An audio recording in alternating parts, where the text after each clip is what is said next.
Very good morning to everyone. I'm really sorry for the last YouTube session. Actually, we were having a little bit of technical glitch. So let's wait for 5 minutes and then we will be starting.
Okay, so hi everyone.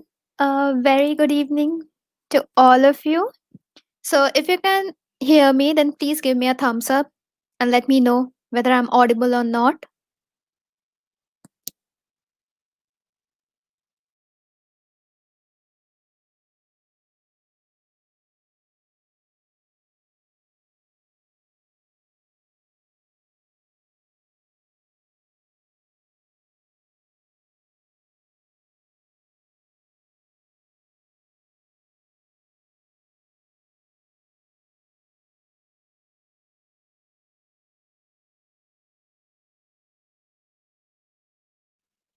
Okay, so I guess the thumbs up means that I'm audible. Okay, thank you so much.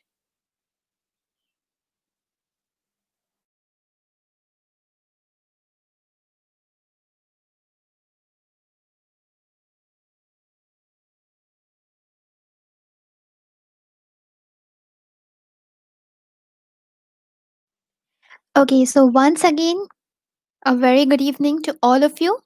I hope that I'm finding you all in your good health because it's, you know, very bad out there, Corona and all. So I wish you all, stay home, stay safe, be a responsible citizen. Okay.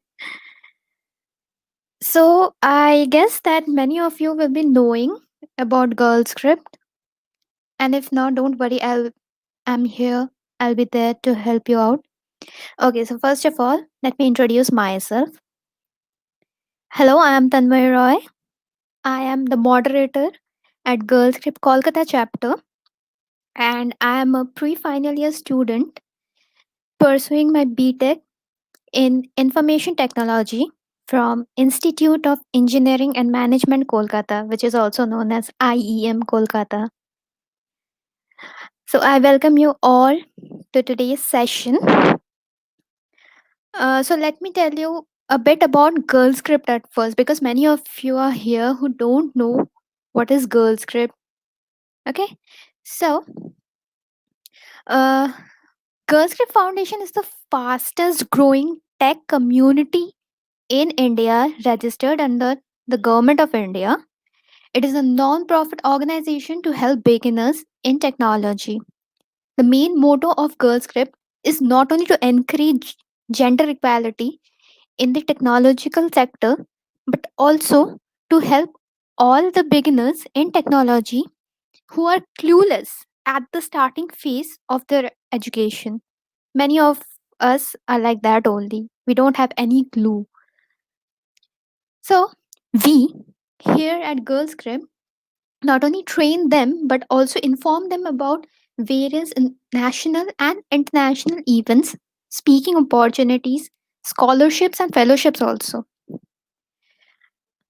Let me tell you a bit of history about GirlScript. Like GirlScript was started back in 2017, and within a year, its establishment won us the Best Educational Startup Award by widespreading into 32 cities. Now, many of you will be thinking why the name is GirlScript. You might also be thinking that is there any gender disparity or something like that? Let me tell you, because this is a very common question that we come across each and every time. So, this is because the organization wants more women to be a part of technology industry as the organization supports diversity in technology. But it should be very clear that it is not a woman only organization, and we here welcome everyone to join us irrespective of age, color, caste, gender, religion, or even nationality. Thus, by introducing GirlScript Foundation, I, on behalf of GirlScript Kolkata, or rather, let me just say, on behalf of GirlScript West Bengal, welcome you all to the today's session. So, today's session is brought to you by uh, GirlScript West Bengal, and the event is known as GirlScript West Bengal Regional Summit 2020. It is one amongst the biggest regional summit hosted under the umbrella of the main summit, that is GirlScript India Summit 2020. This regional summit has been made possible with the collaboration efforts of the different chapters, namely GirlScript Kolkata, GirlScript Howrah, GirlScript Hooghly, GirlScript Bandel, and GirlScript Siliguri. And also, of course, due to the enormous response received by all of you guys, which gave us the motivation to work harder for all of you. So, thank you once again for your support. Otherwise, we couldn't have succeeded so far. Okay, so are you excited for the regional summit that will be held for 3 consecutive days? Let me just know in the chat box. So, I'm just moving on. Let me just brief you about the events that we will be conducting for these 3 days. Uh, so, on the first day, we are having a session on Flutter development. Uh, and then on the second day, we are having web development. And on the third day, we are having UX UI development. All the topics are very interesting, but all are technical. Don't worry. Along with technical topics, we are also having non technical topics, that is entrepreneurship, personal branding, and etc. You will be informed about all of them in your mails also. I'm sure about it. And you have seen in our posters, in our websites also. So, let me just brief you again about today's session. So, today is the session wherein we will be having webinars on 2 topics. Firstly, on Flutter, and secondly, on entrepreneurship. So, uh, in the Flutter session, the webinar will be for 1 hour, that is from 5 to 6. And then we will be having a hands on session with Flutter on Codepen for another 1 hour, that is from 6 to 7. After that, the speaker is going to announce one competition uh, which will count you prizes, certificates, shout outs, and many more things, swags and goodies, and all of them. So, okay, so all that you need to do is attend the webinar, listen to the question, what he's asking you to do. You will be having 24 hours to submit. You will be provided with a Google form wherein you need to upload your work. Also, you need to take a snapshot of the work that you have done and post it on our social media page. We will be providing you all the hashtags that you need to apply, uh, and also we will be providing the links where you need to upload and where you need to upload the screenshots also. Okay, so without wasting further more time, let me just introduce you to our today's first speaker. So our first speaker of today is Mr. Bharat Makwana. He will be introducing you with Flutter development on Codepen. He is a mobile organizer of Flutter Ahmedabad. He is currently pursuing third year of his diploma. So now I welcome Mr. Bharat Makwana to enlighten you all with Flutter development. Happy learning, guys.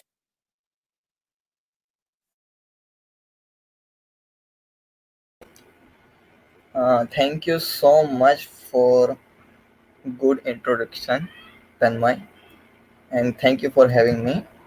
So let me quickly share my screen.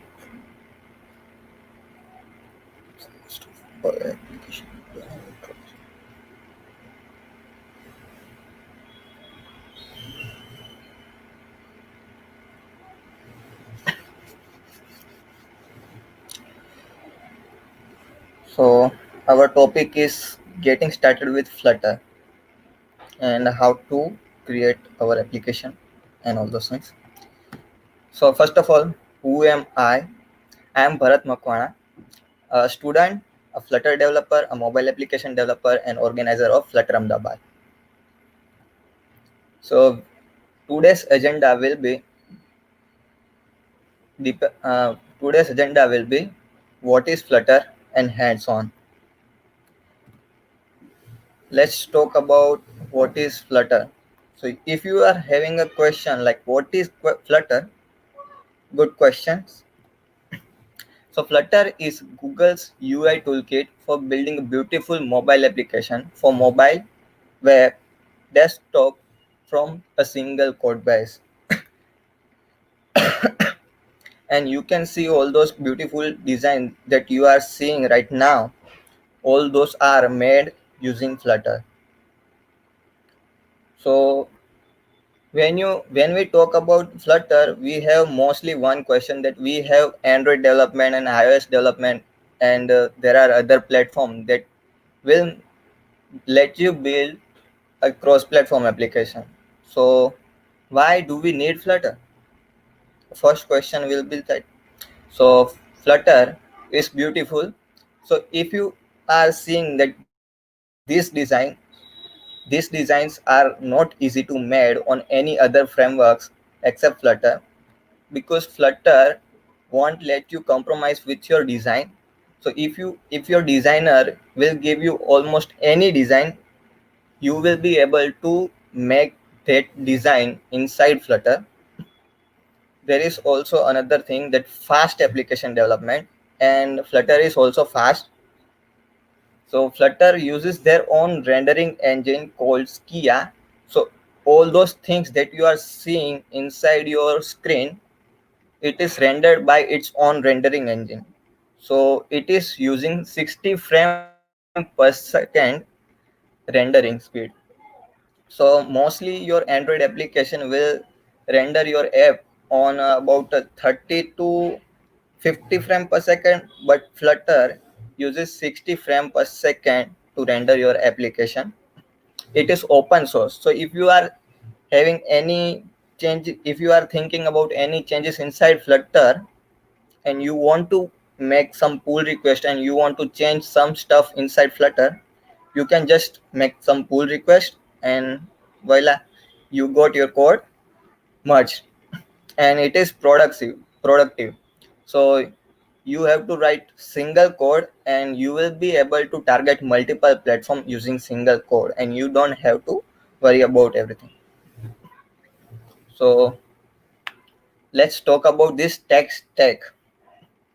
So firstly, mostly Flutter uses Flutter framework that uses that language. So all those widgets that you are seeing. So what is widget? First question will be that. So all those things, that element that you are seeing, that button, text, icon, image, all those things are widgets. Even your app itself is widget, and all those gesture and widget and all those things are considered as a Flutter framework. So Flutter framework is the top stage Skia. So Flutter has their own rendering engine which is written in C++, which is known as a Skia. So all those text and that runtime that you are seeing that uses C++, and it is rendering all those things at 60 frame per second. And iOS and Android runner, which will compile your AOT app. It will compile your app to native Android application and native iOS application, and it will target your GPU, and it will uses ARM and X60 x86 chipset. So mostly, so for this we are going to use Dart programming language. So when you build app on Flutter, you mostly use Dart language, which is allows for fast app development on any platform. Have been evolved a language over. So there are three things that makes Dart unique. Dart is great for writing UI.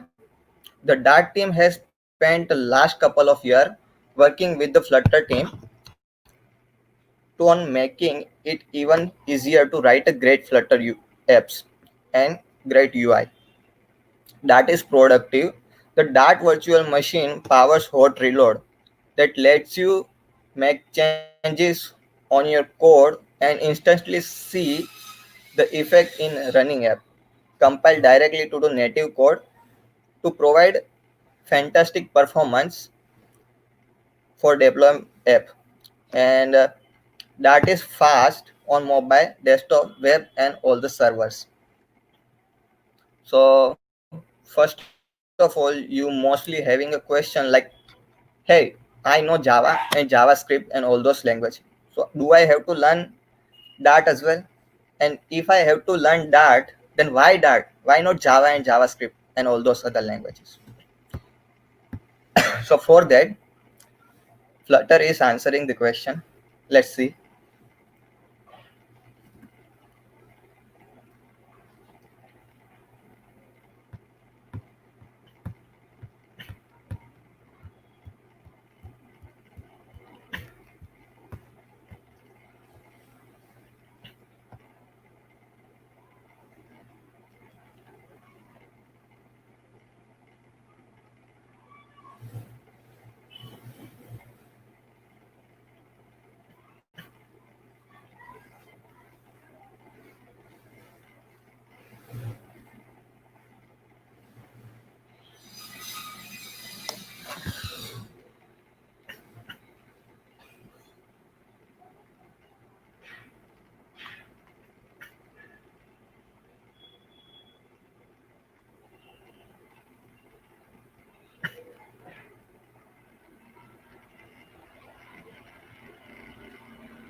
So you have seen this video and you know that why Flutter is uses Dart. So let's see some statistics of Flutter and Dart. from GitHub October 2019. So if we see this photo, we can see that in 2019, the fastest growing language. So with Flutter in our trending repository, it is not surprising that gained contributors this year. We also saw that trends toward the statically typed language focus on type safety and interoperability. The Rust, Kotlin, TypeScript communities are still growing fast. So Dart is the first fastest growing language of 2018 to 2019.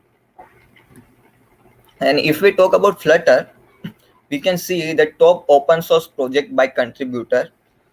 This year, popular open source projects are topping 10K contributors. Two have been on the list since 2016, Microsoft Visual Studio Code and Ansible. But the new in 2019 are Flutter. So Flutter got 13K contributors on 2019. So Flutter supports multiple platforms, not just one platform. So Flutter supports multiple platforms like mobile. So mobile has Android and iOS, desktop, Windows, Linux and Mac, web and embedded machines. So all you have to do is just write once and run it on all of the device that you can see. You can see. So mostly that's enough theory, right? Let's get our hands dirty. Let's get started installing Flutter in our system. So for that, we are going to use flutter.dev. Flutter.dev is the official website of Flutter SDK. So when you just go to flutter.dev, you just have to go get started and you have to see which ID you want to use and which operating system that you use, and you have to install according to your device and according to your favorite ID. If you are Android developer, then you mostly prefer Android Studio and IntelliJ IDEA. But if you are web developer and if you are using VS Code, that you may be like VS Code, so you don't want to ship your ID, so you can also write your code inside VS Code. Or if you don't have any machine that supports VS Code or IntelliJ IDEA, that is not capable of handle those build and all those things, you can also go for dartpad.dev. So it is an online ID that will lets you write your code, Flutter code and Dart code, and lets you compile your code and see all those things that you want to see. And that's it. We are good to go to understand what is Flutter. So Flutter, it's all widget. When we talk about this Flutter thing, we mostly use this word. It's all widget. What do I mean by widget? So all those things that you are seeing, like image or text or any icons or all those things, which is rendered by Flutter engine, and it is known as a widget. Even your app itself is widget. There are two type of widget: stateless and stateful. So stateless widgets which do not change their state are stateless widget. So stateless widget don't change its value.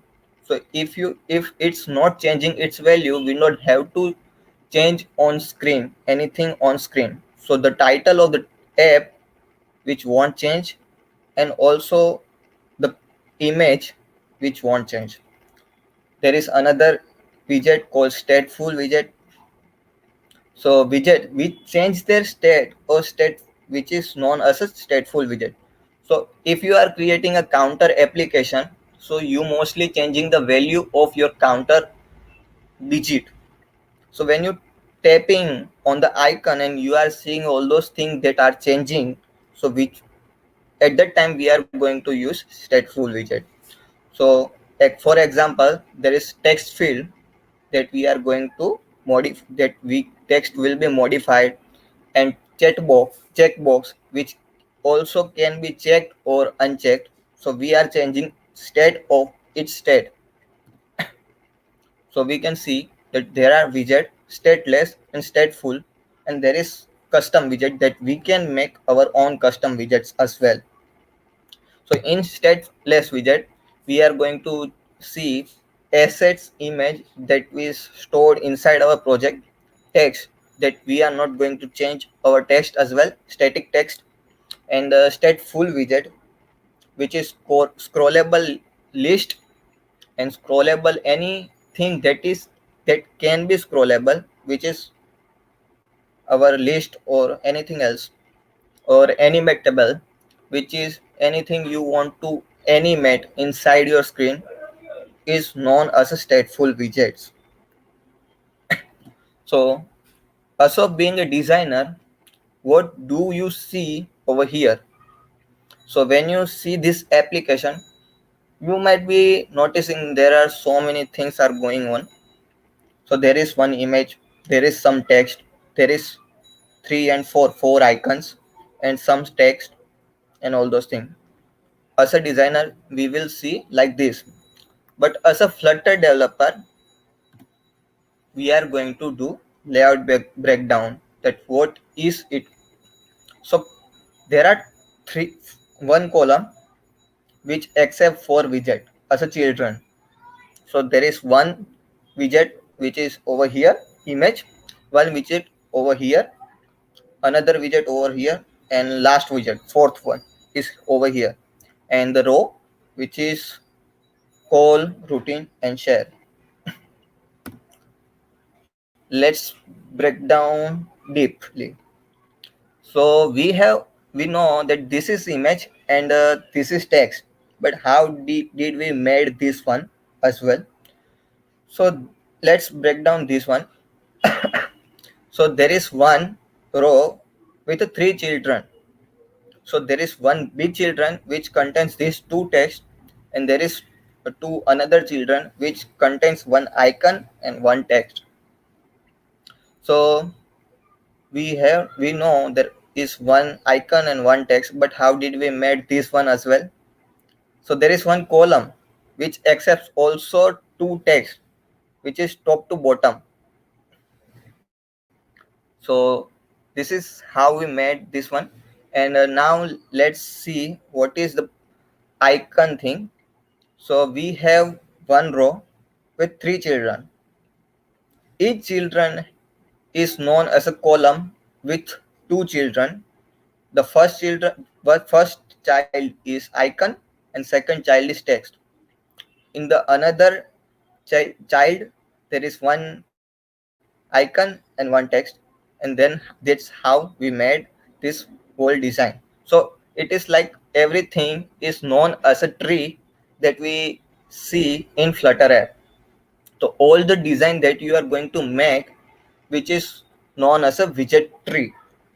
So in this widget tree, you can see there is one container. Now container is a widget that can accept only one child. So row is the child of the container. Now row is another widget which can accept multiple child. So there are three children, one, two, and three column. Now column is another widget which can accept multiple children. So there is another widget which is known as an icon and container.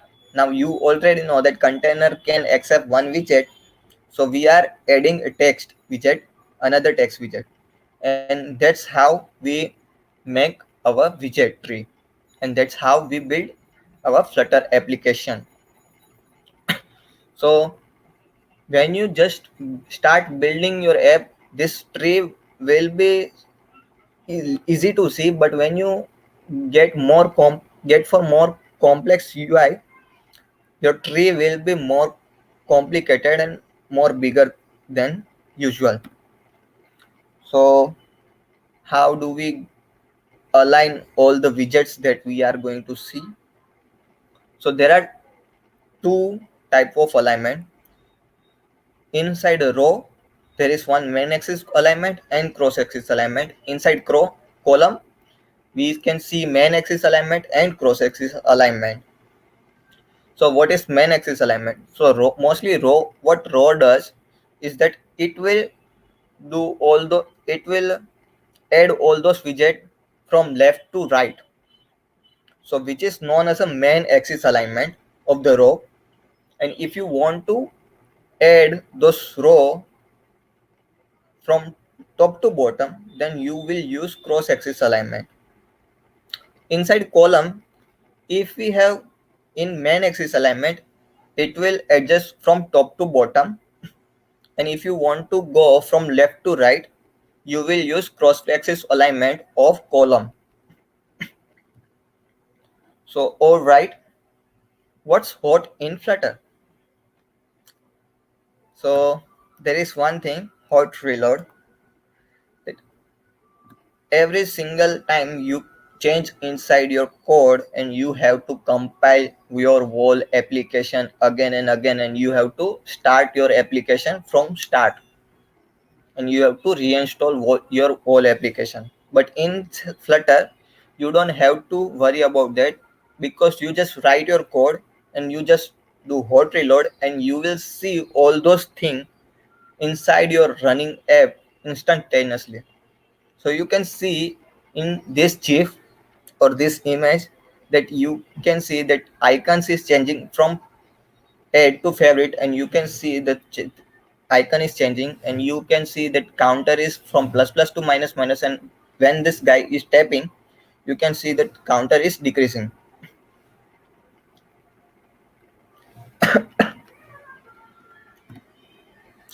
So let's talk about tooling, because as of being a developer, we need some tooling for debugging and all those things. So there is one tool which is known as dev tool for Dart dev tool. So what Dart dev tool provides, that you can inspect your UI layout from end state of the Flutter app. So you can see of your UI layout inside your dev tool, and dev tool will be open on your Chrome, or you can also see inside your Android Studio or IntelliJ IDE. You can also do diagnostic UI jank performance issue in Flutter. You can also debug source level code of the Flutter and Dart command line application.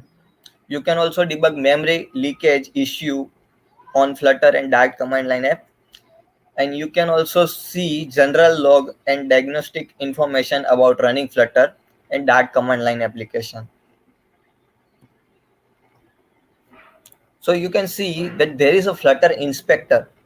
So if you are a web developer, you know that there is one inspect element which will let you find that where my code, you can just click on the element and you will see those elements inside your code. You mostly doing that. You can also do that thing over here, that you can just click on the select widget mode, and you will see that you inside mobile you are tapping on the widget, and you can see that that widget is available over here, and which has its own state, which is over here. So when you are developing a Flutter application, you mostly going to use some command for Flutter, and that command will be like this, that there are some useful commands that I am going to share with you. There is flutter -- help, which will display all the available commands inside the Flutter SDK. You will see there is another command which is flutter doctor, which will let you check that your machine is ready for the development or not. If not, then you will see all those error and how to solve that error as well. There is one another command which is flutter create, which will let you create your Flutter application from the command line. So you can use your ID as well, but if you are nerd like me, then you will use you mostly going to use command line for these type of things. You can also get your package using Flutter package gets. So all the dependencies that you are adding inside your project, you can just directly get using Flutter packages get command. Flutter run, there is one another command that will lets you run your Flutter app on your machine. So it will run the application on connected device or any emulator that is connected. And also Flutter devices that will list all the devices that are connected right at the moment. So where to find and get libraries? So you mostly, as a being developer, you will use libraries mostly. So this is the question: how to find all the libraries?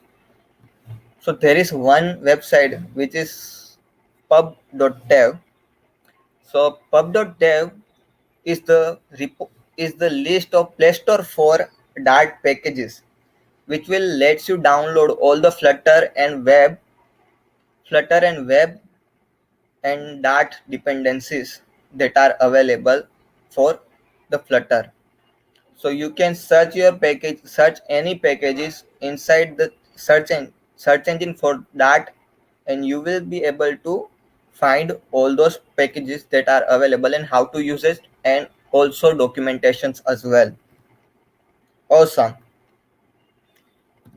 So first of all, where can I learn Flutter? What are the resources? So there is one, flutter.dev. There is also, you can go for datpad.dev and the Codelabs by Google. So I am going to go for flutter.dev for now, and I will also show you how to get started. So when you just go for get started, you will see that you have to select your machine: Windows, Mac, Linux, and Chrome OS. My machine is Linux, then I will select Linux machine.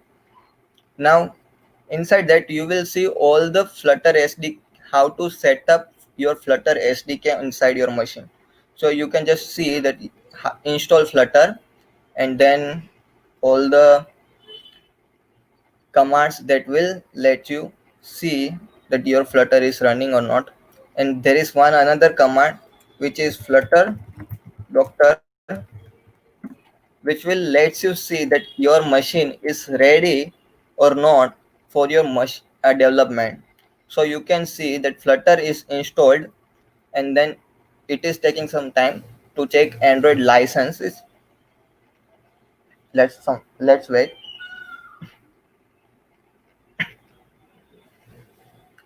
So doctor found one issue in one category. So Flutter toolchain is ready for the development for Android development. Inside Android Studio, you can see that Android Studio has installed all the plugins that is needed for Android development. In IntelliJ IDEA, I have also installed my plugin, and inside VS Code, I have also installed my plugin. So let me open the VS Code.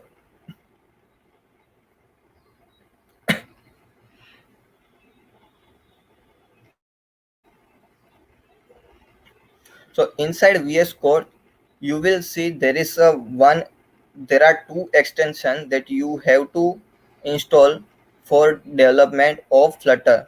So one is Flutter, which is that code published by that code, and there is another plugin which is Dart language. So after installing, your IDE will be ready for your development. So that's it from my side, and if you have any question regarding Flutter, so you can also ask on your YouTube comment sections, and you can ask any question.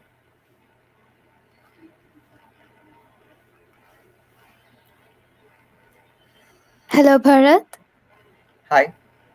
Yeah, actually, they are having. a lot of questions. So I'll be pinging their questions on the screen. So you just answer them. Okay? Okay. Yeah.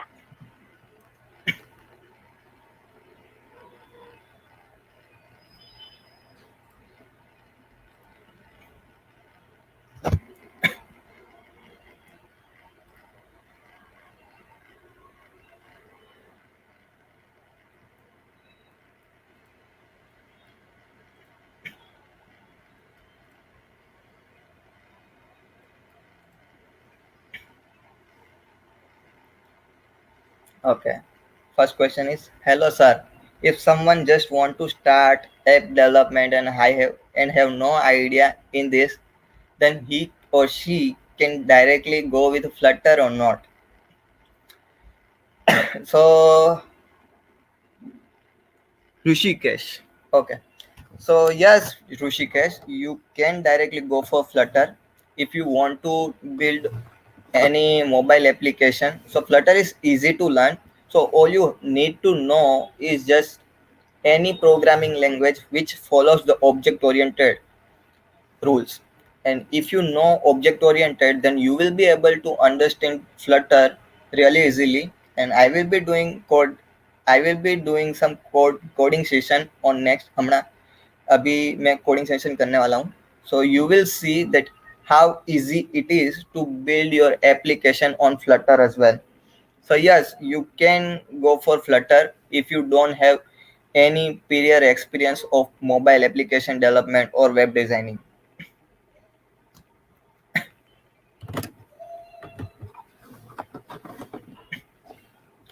For any project, sorry, okay.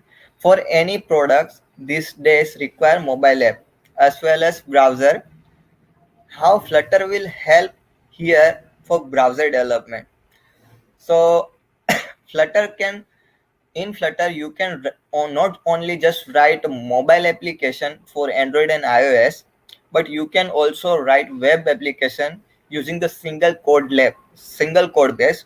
So if you are writing your application for mobile, so it will you just have to change some dependency and your mobile application will be ready for web application as well. But for now, is still in beta, so you just wait for a couple of months and it will be on stable state and you will be able to build that Flutter application or for web as well. So you don't have to worry about writing code for mobile and web separately. You just write code once and you will be able to run your mobile application or web as well.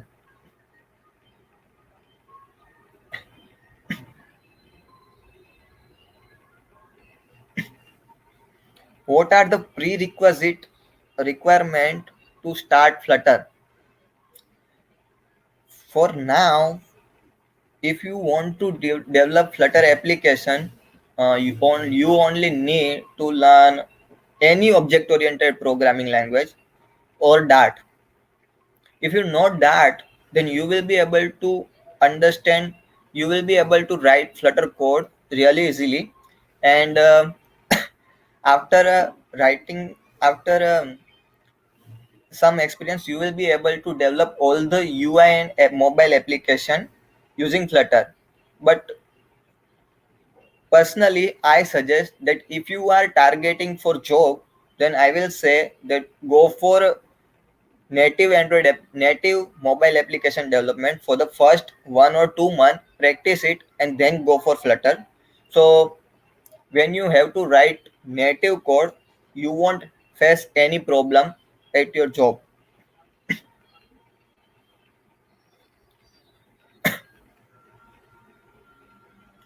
Which is better, Kotlin or Flutter?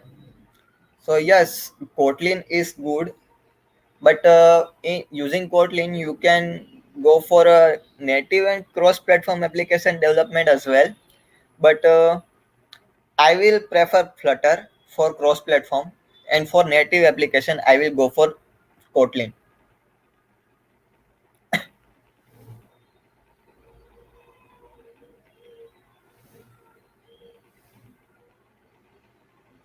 which language are used in coding for Flutter. So mostly we are going to use Dart, but when we have to go for a native stuff, like we are going to access some sensor thing, then we have to write some machine code as well, like native code as well, like Kotlin and Java for Android, and Objective C and Swift for iOS. So if you are going to use whole application, if you are going to write your application and some UI stuff and not going to depend on machine, then you will be using Dart only.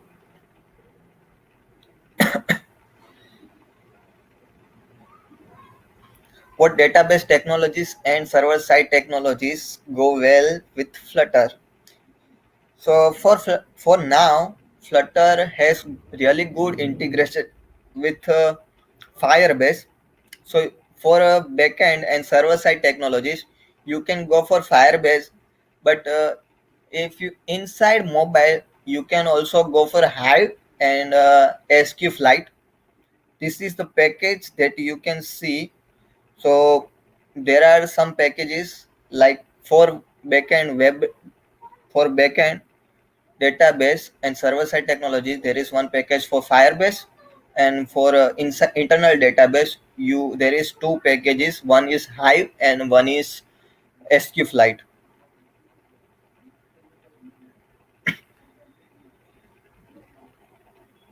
We can only design app through Flutter. Uh, this is true. We can design our app through Flutter, but we can also make whole application using Flutter. Flutter first of when Flutter started, it was mainly focused on designing stuff. But after some months, Flutter moved to the development, and then you will be able to develop your application. And then they targeted developers as well.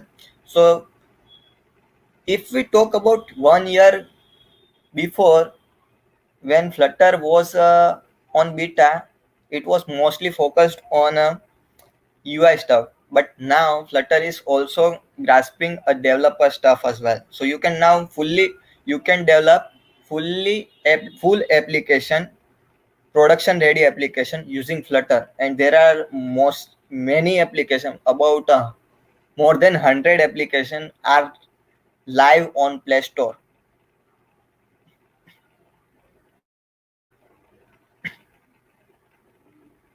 Do Flutter useful for student instead of app and web development to get a placement?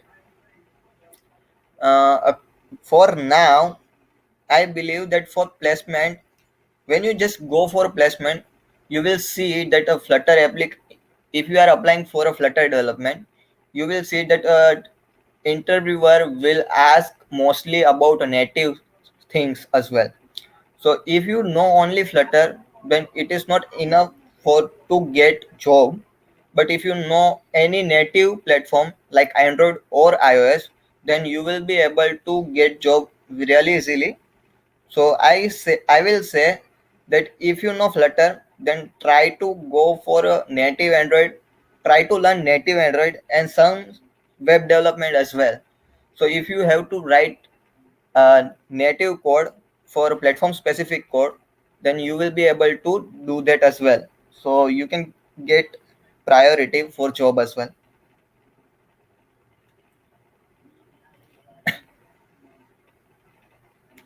What are the security feature? Are there any successful product in Flutter? Yes, there are so many applications are available on Flutter using built by Flutter, built on Flutter. So there is one application by Google which is known as a Stadia. So Stadia application is built using Flutter. There is one another app which is My Piggy Bag application, which is providing loan. So you can also check that application which is also made by Flutter. There is another app made by Alibaba which is also there, and which is made by Flutter. So there are more than 100 successful application, which is made using Flutter.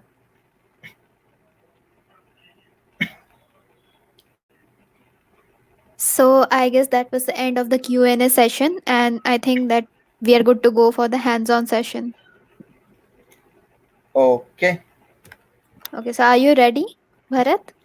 Yes, I am. Okay, so let's start.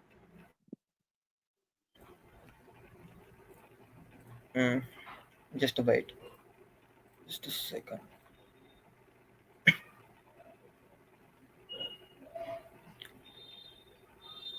Share. Let me share my screen. Okay. And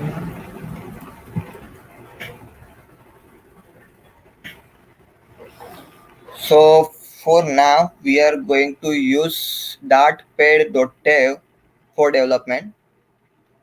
So my screen is visible, right? I guess my screen is. So we are going to build one application which is clone of the Twitter application. So you can see there are so many things are going on over here. But before all these things, we are going to build a really simple application to see how Flutter works. So I'm going to use datpad.dev, which is online ID for Flutter. So all I have to go for datpad.dev, and then I have to click on new pad, and I have to select Flutter if I am building for Flutter, and if I am going for CLI dat application, that I will select dat. For now I am building for Flutter, so I will click on Flutter and then create. So now I have some code, but for now I will be removing all the code. So for everything for first application we have to all application run from main. So first of all, let me write some code. Run app.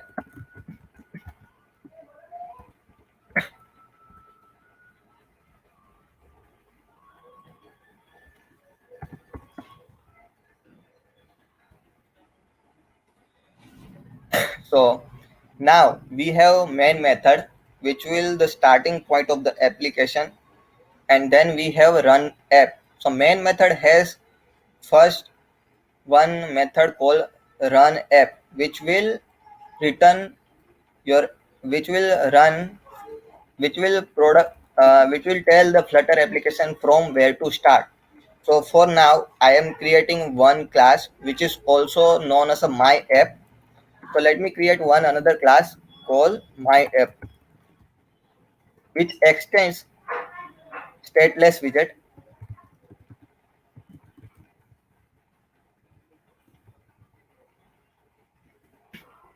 So now we can see there is one another thing that we are seeing error, that class can only extend another class.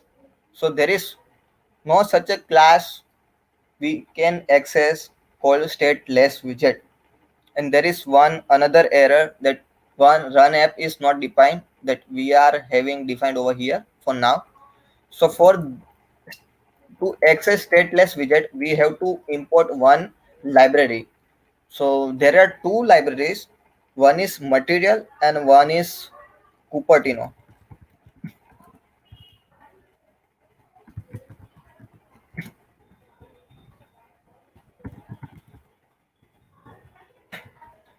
So what Flutter material.dat does, that material.dat contains all the element that material design provides. So all those UI that you see as, which is known as a material design, is available over here, and you can also import Cupertino widget, which is the UI element that looks like iOS application. So if you are building an iOS application, or if you want to build Android app that looks like iPhone iOS application, So you can use Cupertino widgets as well. So for now, we have added material.dart and now we have access of stateless widget. But we can see another error, which is missing concrete implementation of stateless widget.build. So there is one method which is build method. So we have to override that method as well. So for now, override widget build context and context. Now we have added a build method which will build the first which will build your application from start and which accept the context of the application. So what is context? It will tells your application where am I in simple word. So we are going to return something because we are returning one widget. So we have to return some widget, only simple widget. So for now, we are going to return one widget, which is material app. So what is material app? So material app, when you just define material app, it will tell your Flutter application that all the designing guidelines that we are going to use, which is material design. So inside material app, we are going to add title of the application. Twitter clone, no, hello world.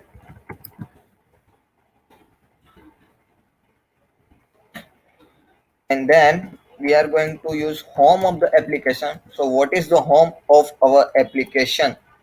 So our home will be another class. So my home page.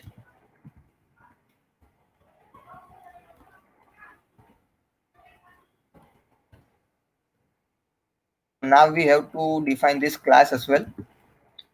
So let me define another, sorry, class my home page, which extend stateless widget, and we have to override that build method. So I can use alter enter to get some help from IDE. So you can see that there is one help called create one missing overrides.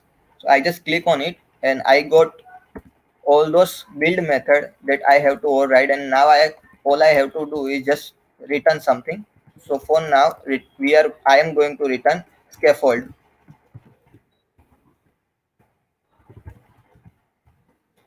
So what is scaffold? So if we just translate this scaffold word into our Hindi word, so scaffold is known as a dhacha. So when we are building building a building, so mostly what we do, we add something, we create some holes on the ground and then we will build scaffold and then we will build our building.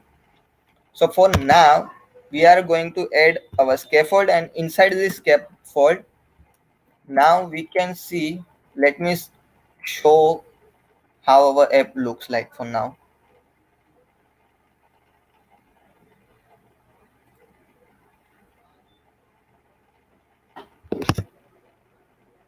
Okay, so you can see there is nothing on the screen. So for now, we have our white screen. So now we have covered our white screen, and then all the things that we want to add in our app, we will add from inside scaffold.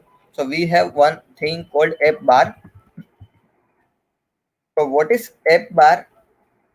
Does that it will add app bar on our application. So let's run again. you can see there is one empty app bar over here. If we want to add any text inside this, so we are going to add title and the text inside title, and our title will be home. Now you can see again that we have our app bar with the home text inside. Now we can see if we are building a website, we mostly go for head and body. So Flutter is following the same thing. There is a app bar and there is one thing body, which supports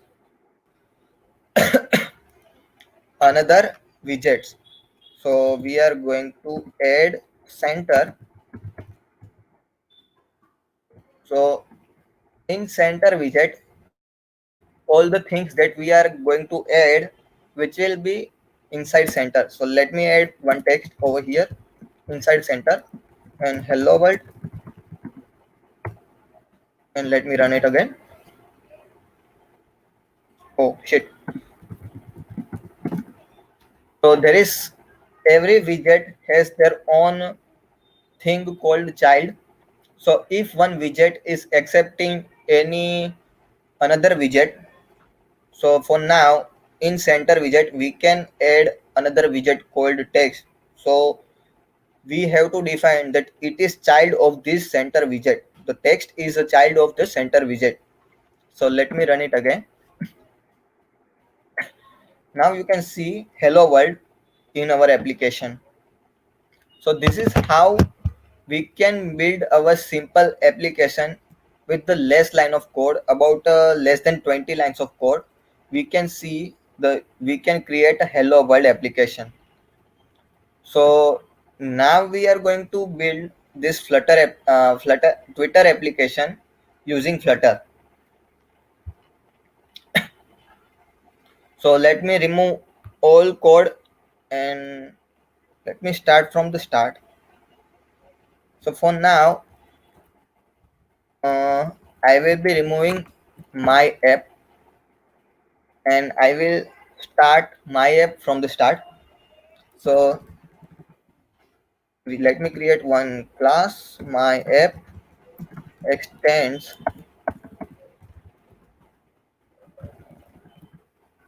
it less widget,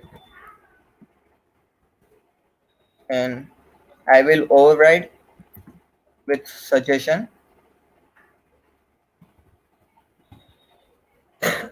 Now I am going to return material app.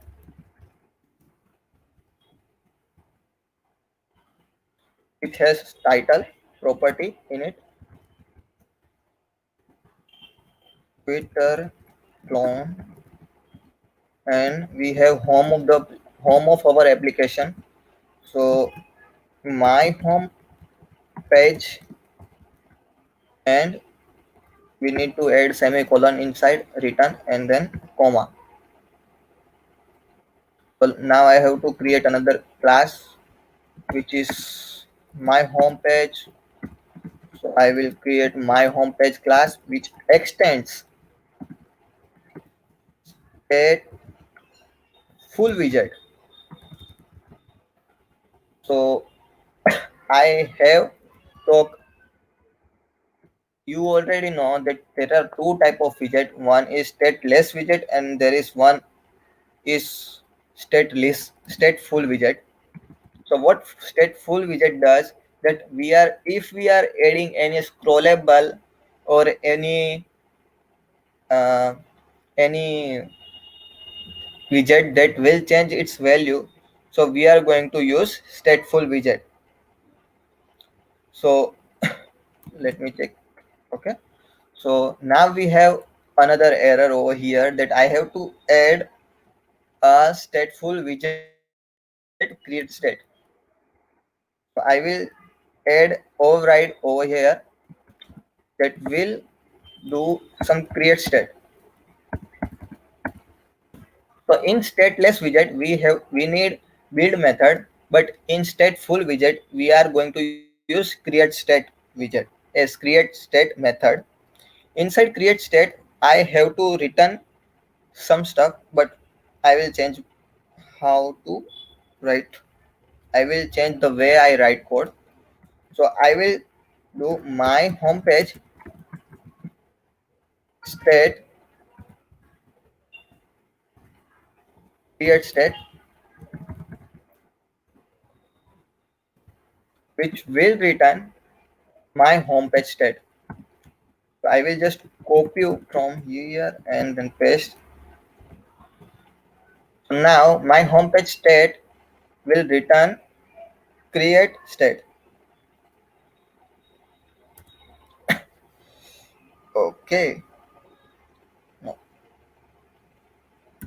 Now I will create another class called my homepage state, which will extend state of my homepage.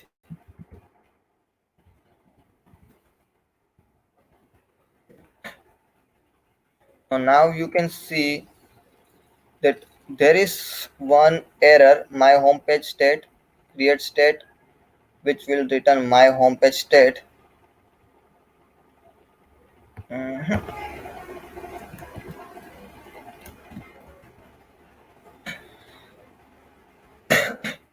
So now I have one error, which is obvious that I have to write build method of this state with my homepage state. I will use override and the build method. So then you will be able to see that the my build method inside the my homepage state, which is the same as stateless widget. So what is doing that, it is stateless widget which will extend the state of the stateful widget. So it has the ability of all the stateless widget, but it will also have some ability of the stateful widget as well. So all I have to do is return some stuff inside this app. So I will return scaffold. You already know that scaffold is the widget that we mostly use for the base of our application, so we can get our white screen. If we don't use any scaffold and we use anything else like container,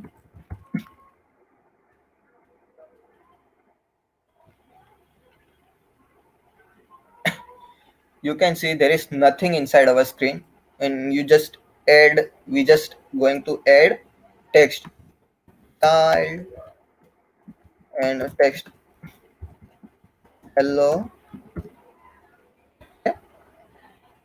Let me run it. You can see there is one big hello text with red text, and you can see there is one yellow line. So container don't know how to manage all the UI stuff, but scaffold does. That's why we are going to use scaffold as a base of our application. So after adding the scaffold, using we are going to add, and then let me run it again. So I will get my white screen again. So scaffold mostly accepts app bar and body and all those parts. So I will be adding app bar for now. App bar, title of the app bar will be text, and the home,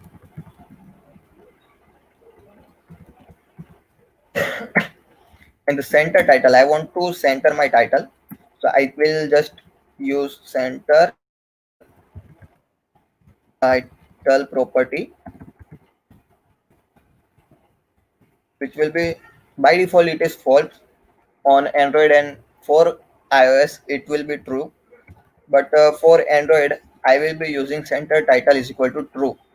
So I will see my title on the center. So mostly when you check your iOS application, mostly title will be on center by default.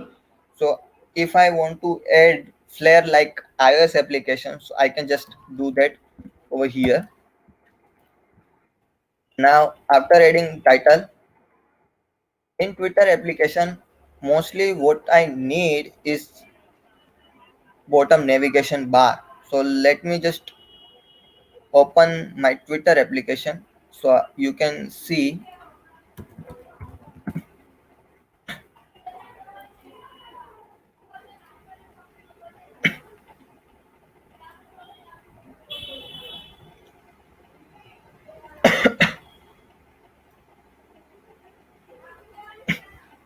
So now you can see that there are four icons on the bottom of the Twitter application.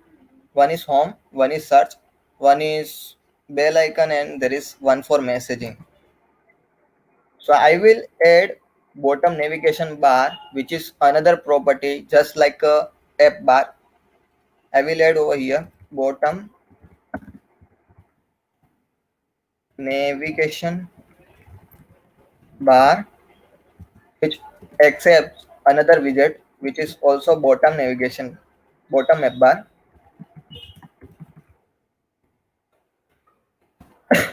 Now mostly you already know that many widget accepts a child, another widget. So what we are going, bottom app bar accepts one child. So what is the child? What we are one child, which can be almost any widget. So I will be adding one child. So I want to add more than one child, like a four icon. You can see four icon. So I need children, not child. So what I will do is I will add child as a row as a child, and inside row now I will have access to add multiple children inside one child. So let me add the children property, which will accept the array of widget, and I will add. Now I can add multiple widget over here. So for now, I what I need is icon. I need four icon. So what I will use is icon button. In icon button, I will there is one property which is the property of icon. So what icon I want to add. So icon has one property, and inside all I have to do is just add another widget which is icon. So in icon button, what icon we need? So I will use icon, and I will access icons from the icons preloaded icon, which is home. So now I have access to home icon inside icon button. So there is one error that I am seeing, that there is one warning that there are parameter one press required in line 32. So after adding icon, I will add on pressed.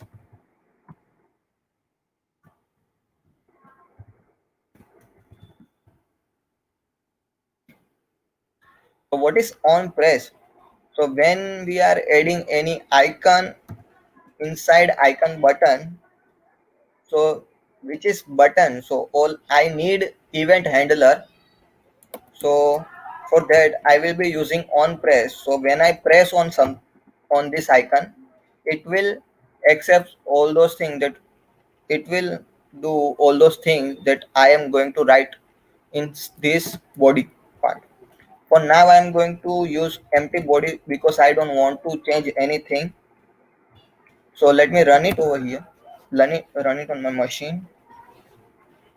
Okay, I can see one icon, but my machine don't support this icon, so I won't be able to see on website. But if I run it on my mobile application, I will be able to see that icon from inside my mobile. So you can see the icon is in black color. So all I want to change is the color of this icon.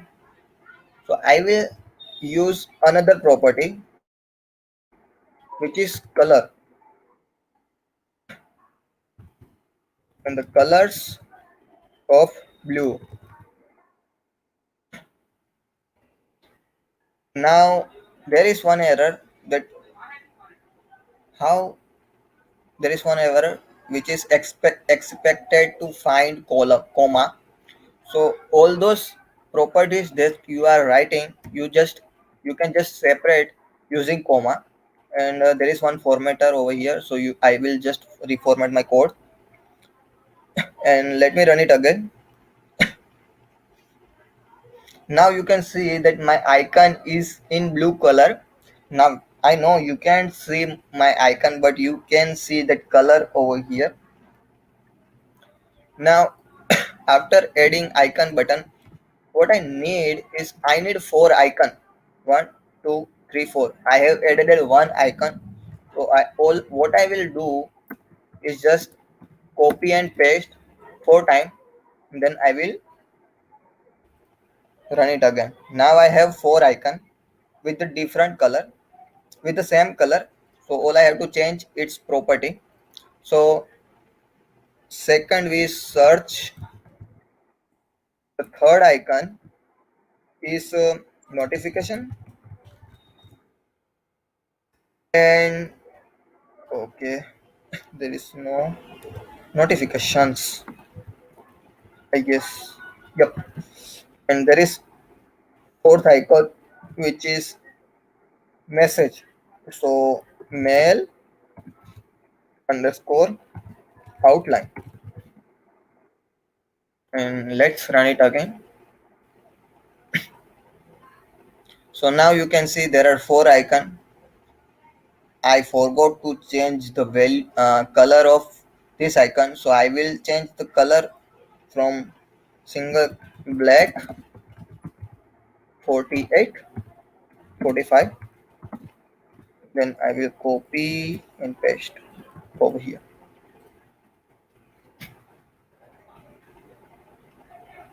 You can see there is one icon which is in blue, and there are three another icon which is on grayish color.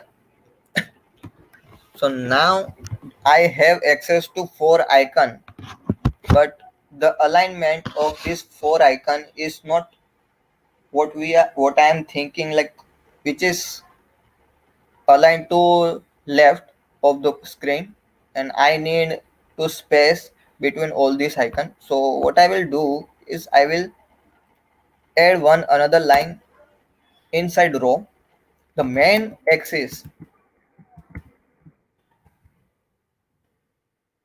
which is the main axis of row, so it will do from left to right. But how do we will define how to draw from left to right? So I will just add main axis alignment,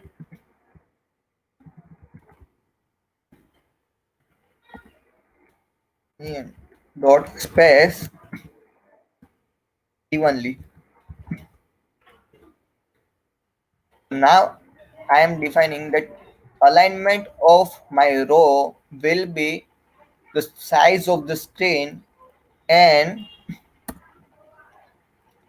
just calculate the size of my screen and then give space between all the widget that you are seeing, even space.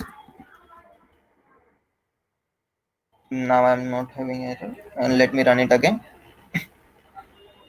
You can see that all the widget have the same space between two buttons and the size of the screen. If I stretch it,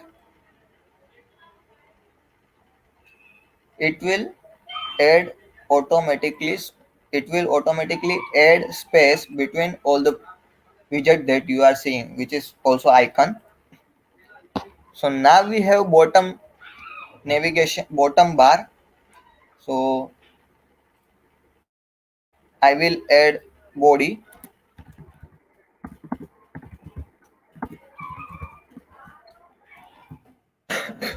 In this body, I will be creating another widget. So I told that we can create, there are two type of widget. One is stateful, one is stateless, and we can create our own widget. So I will be creating my own widget for now. So I will be giving name that list of widget tweets.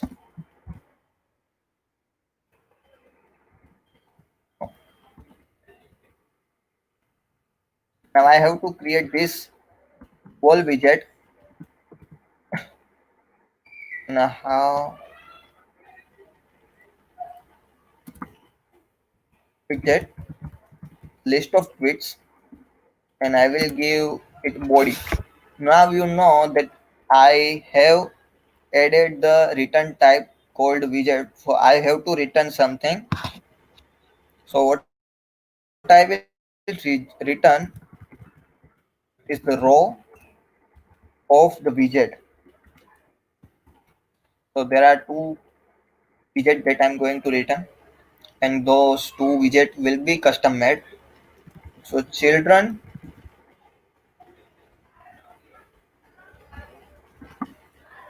now tweet avatar, TWW, T avatar,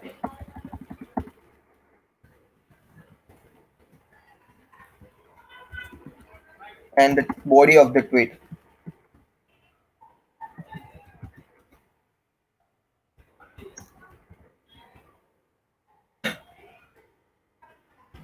Now I have to create this to another widget to return inside list of tweets. Now I will create tweet avatar for now. Widget will be return type of this tweet avatar, and I will return container, and now I will create another widget called tweet body. Widget tweet body, which is the body of our tweet container. For now I am using container so I can run my application. There is no change that you can see because the row and the container won't draw anything. It will use for alignment. So now inside tweet avatar I will be adding another widget, child widget, which is known as a circle avatar.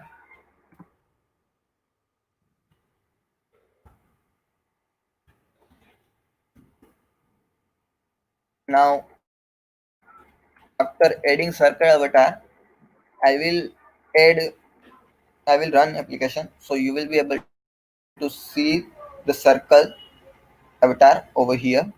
So now if I add background image,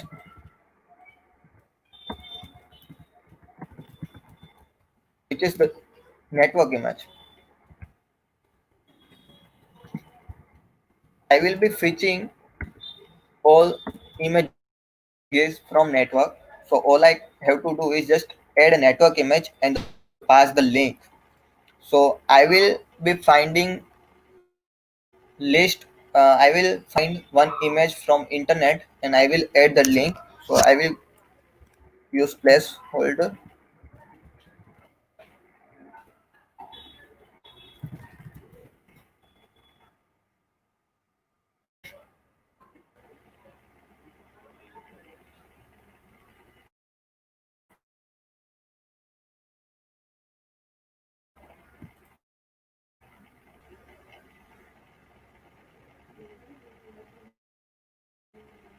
Okay, my width and height will be 480, and now I will copy this link and paste it over here.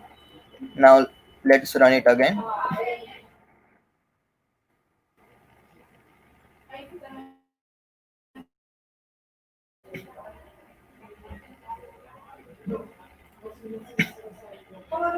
It is fetching our image from internet. Now you know that our app has app is getting image from internet, but you can see there is spacing over here from the icon. So all I have to do is just add some padding thing. So what I will padding or margin. So I will add property called margin inside a container because circle avatar I am using container because circle avatar don't have property called margin. So if I want to add margin in my app, I will use container, which will constant of edge.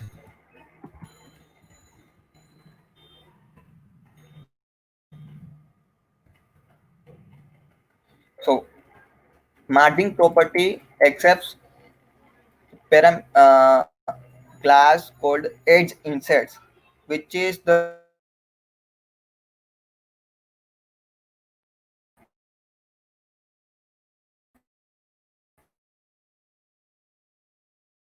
property which is used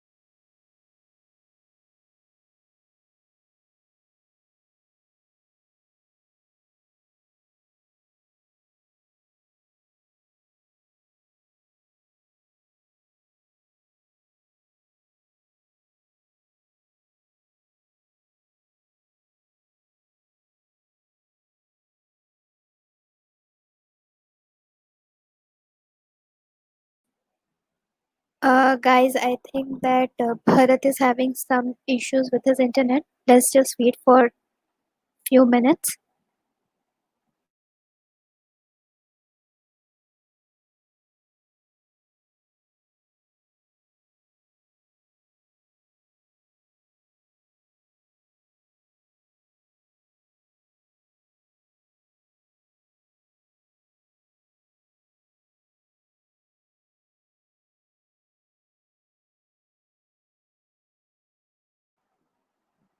Okay, so till the time that he's coming back, let me just inform you about the contest that we are going to organize.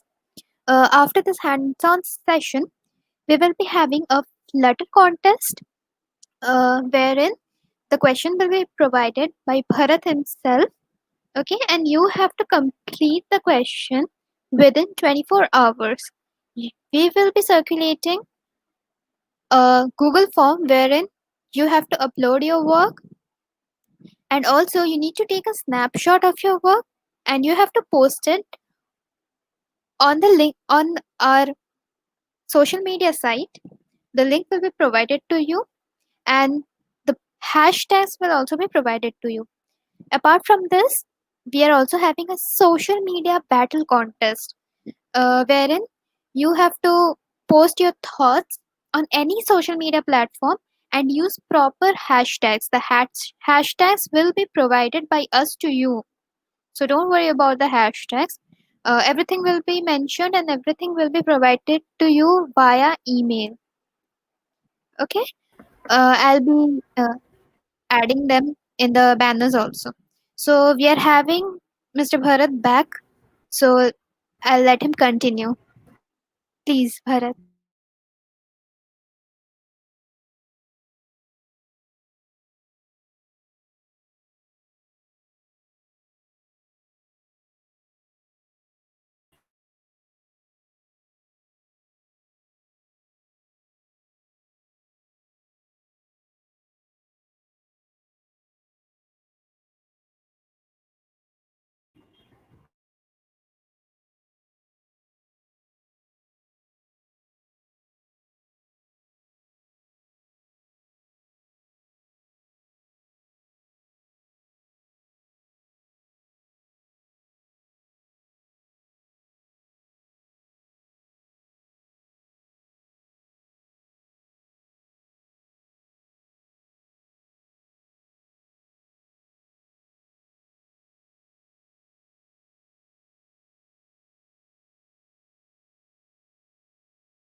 Bharat, are you there? Everyone is waiting.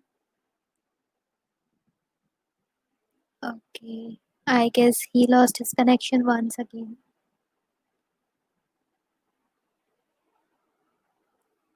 So I think that the contest, that part is clear. About today's contest, we are having two more contests that will be taken up on the following days. But today we are having Flutter contest, and the social media contest will be going for all the 3 days. Okay, so and yeah, the topper, the winner, yeah, that means the first rank holder will be getting certificates, shout outs, and exciting prizes from our side. The first runner up and the second runner up will be getting shout outs and certificates, and rest every one of you will be getting participation certificates. All will be provided via emails, so you need not to worry about it, and you will be provided within 1 or 2 days itself. The results will be out within 1 or 2 days, and subsequently you will be provided your certificates and shout outs and everything. Okay, so Bharat is back again, so let me just check. I guess Bharat, are you my there? yes, I guess my internet is not working really as Yeah, expected. no So issues. Yeah, I will please be continue. finishing. I will be finishing my code lab really fast. So let me open my code that I have wrote. Just a second.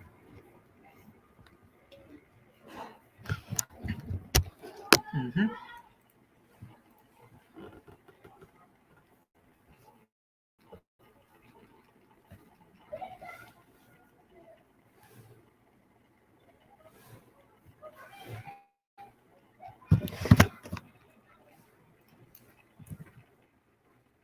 Okay.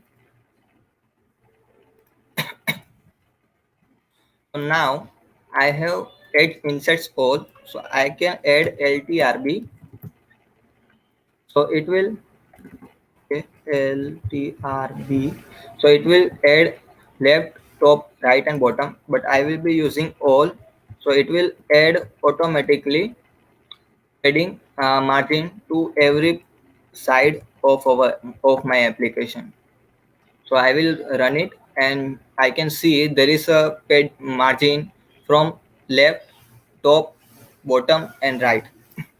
So now after adding a circle avatar, now we are going to add one another we are going to work on body of our tweet. So after, let me write code for body. So for that we are going to use expanded. So what is expanded? Expanded will be used for like if your tweet has the size from size is like you are writing only 2 or 3 words, so your size of your tweet will be half of the screen, but you want to cover your whole screen. What you will do, which you will use expanded widget, which will expand to the size of the screen that are left. So now I will be adding another child called column. So what column will do, it will expand till the end of the screen.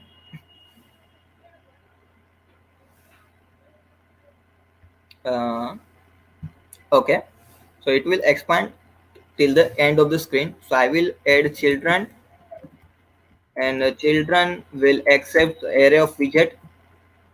So I will add another row, and inside the row I will add children, which will accept another list of widget. So I will add container and the child as a text,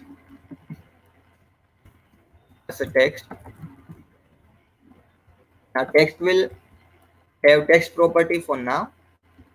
So I have to add text property which is Flutter. Okay, and I will give style to my text. Let's not give style for now, and let's see how it looks without adding style, and then I will add style. And I will add another text which is text with @flutterdev.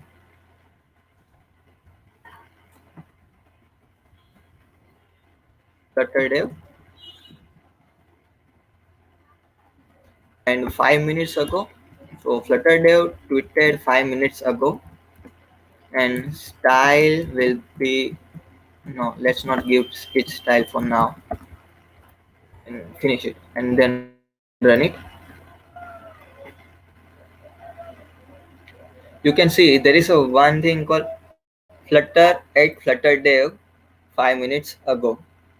Now I will be adding style to my flutter.dev.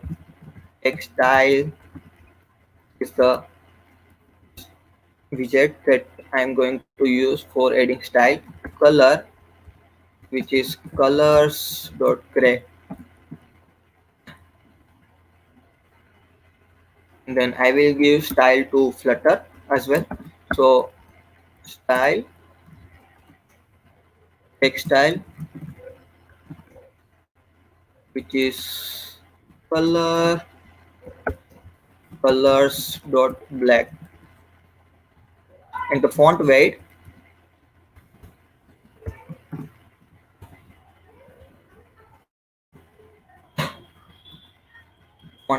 is the font weight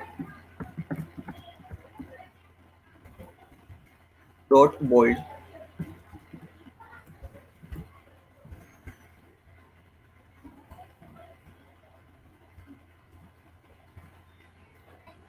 Let me reformat my code so it will look pretty. Okay, now let's run it. You can see there is a Flutter which is in bold and the black color, and there is one Flutter dev which is 5 minutes ago but grayish color. Now I need spacing between this Flutter @Flutter dev. So what I will do, I can just directly add margin inside text. So I have used container. So I will use margin property and const edge insets dot only. What is only? That if I want to add margin only right side, that I will use right 5.0. So now I will be able to add right side of the my widget margin inside right side of the widget margin. And let me run it.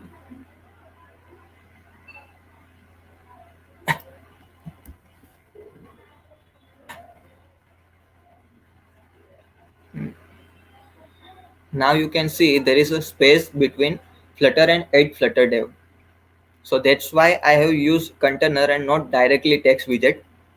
Now after adding this, now I have to add button. So you will be able to see that there is a one button after adding this 37 minutes, and then you will be able to see there is one button over here. So let me add this button as well. So I will be using spacer to add space between the two widget. So after adding spacer,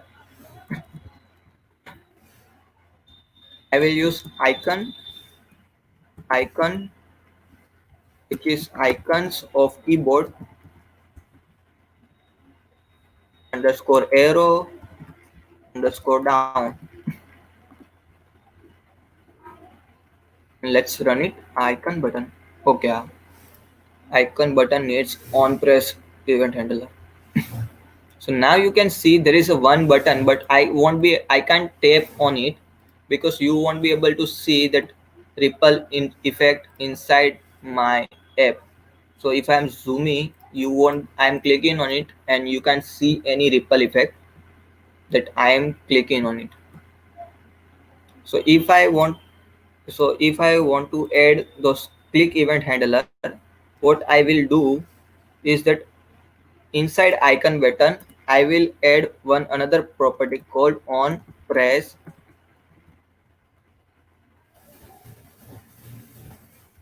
with the empty body, and then I will run it again. Mm, Now I am just clicking on it and you can see that ripple effect is available, and now I will be able to perform all the tasks while clicking. So what task should be performed when I click on it, I will be able to do that. After adding icon button, now the title of this app is done. uh, okay, so now I have tweet avatar and tweet body both, but there is one problem. Avatar is on center and there is one body is on top, and what it is doing that avatar is taking from top to bottom space, and tweet is taking uh, left to right, body is taking. So what I will do, I will add one another property that will do all the things. So I will just add cross axis alignment,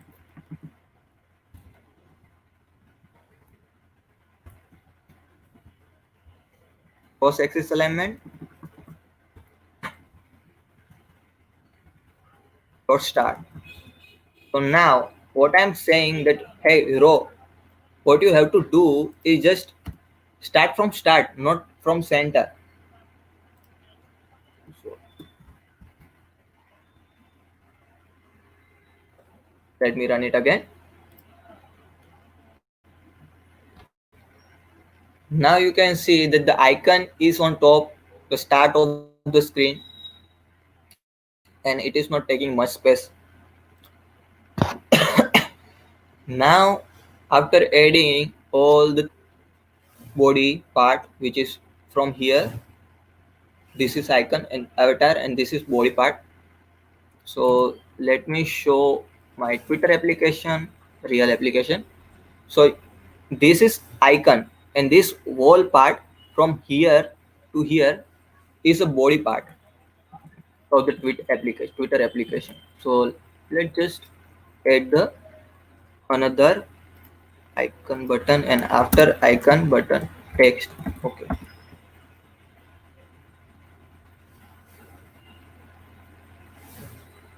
Okay. Now I need text for a Twitter.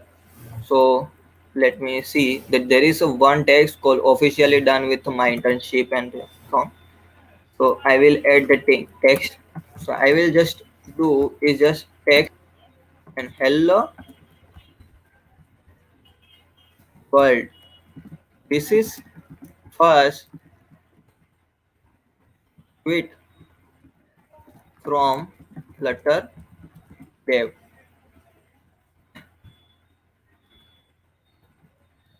Now I will run it again.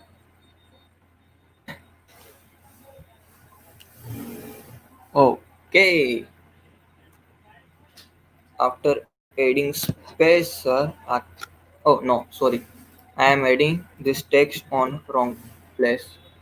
Inside this container, I have to add my text over here. Let me run it again. Now you can see that my text is visible. But if my text has more text, like 10 to 15 lines of text, then text will show some error that the text is overflowing from the screen. So for that, what I will use this property called overflow and text overflow dot clip. So I'm telling my app that if text has more size than screen, then clip it. Now after adding the text, I will add the last thing, which is the buttons like like button, retweet button, comment button, and share button. So this is the one of the easiest part, which is the children. Okay, I will add child. Oh, sorry, I will add container, and container will have margin of const edge only. From top I need a 10, and from right I need 20. So from right means I need margin from right side 20, and top from 20 10.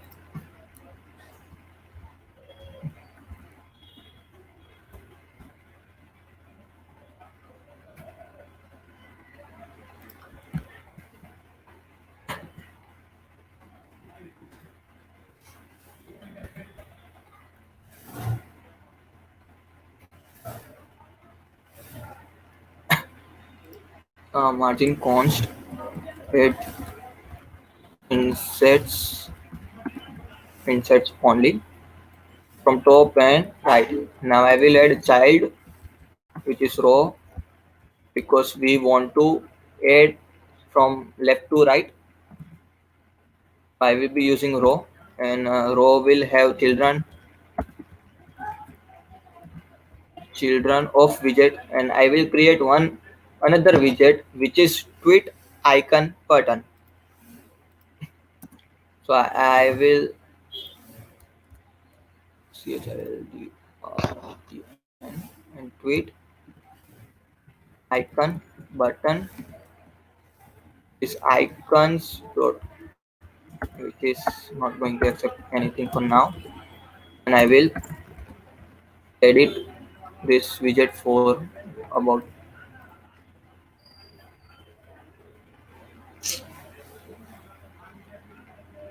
okay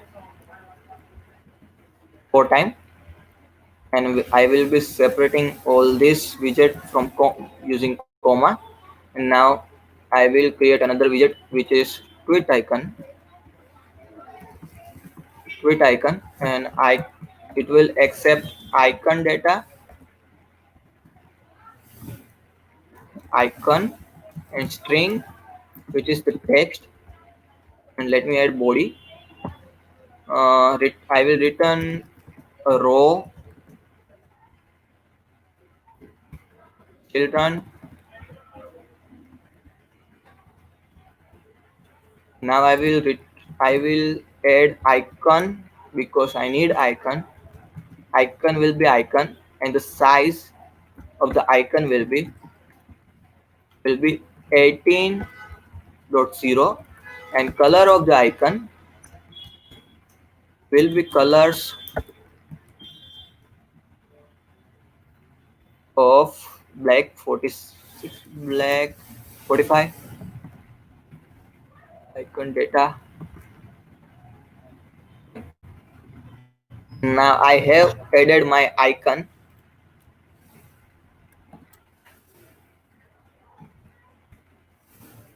Now all I have to add is just text. So you will be able to see that the icon will be added using this code, icon code, and text will be added using this code.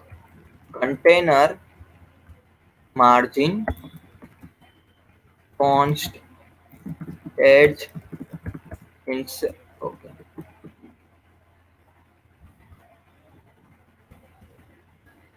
Inserts all six, and the child will be text, and the text will be text, and the style of the text. The text will be text style, color, colors dot black 45, and font size is 14.0. I will separate with comma and add insets. Okay. Now I will reformat my code, and let me check. There is one error. Widget. Now, with icon button accepts two arguments. One is icon and one is text. So I will add both. So first is the comment button. So icons dot comment underscore bank. There is, I will be adding 222 comments right now. Icons dot repeat,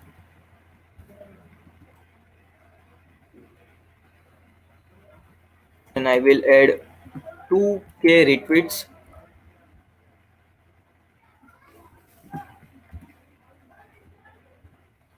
and then icons dot favorite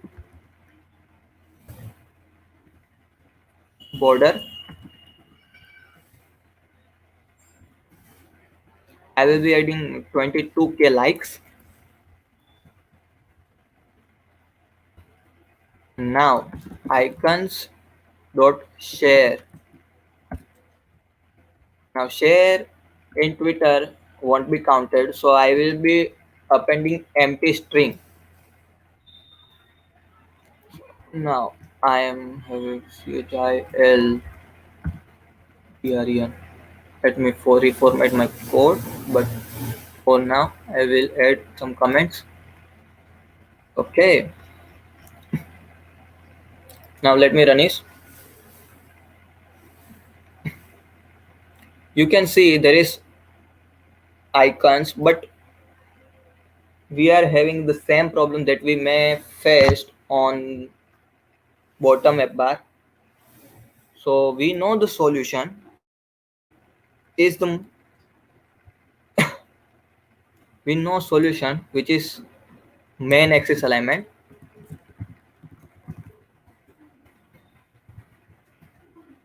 Main axis alignment dot space between, and okay. Now let's run it again. So we will see all the space between our icons. Now I have shown you that I was having list of this app, this widgets.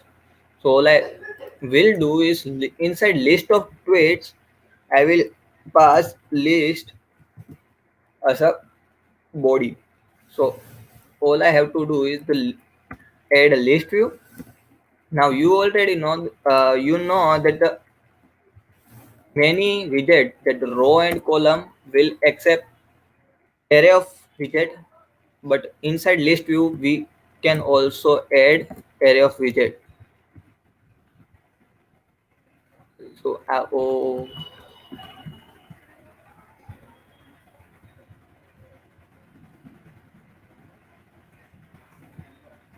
now I have the same list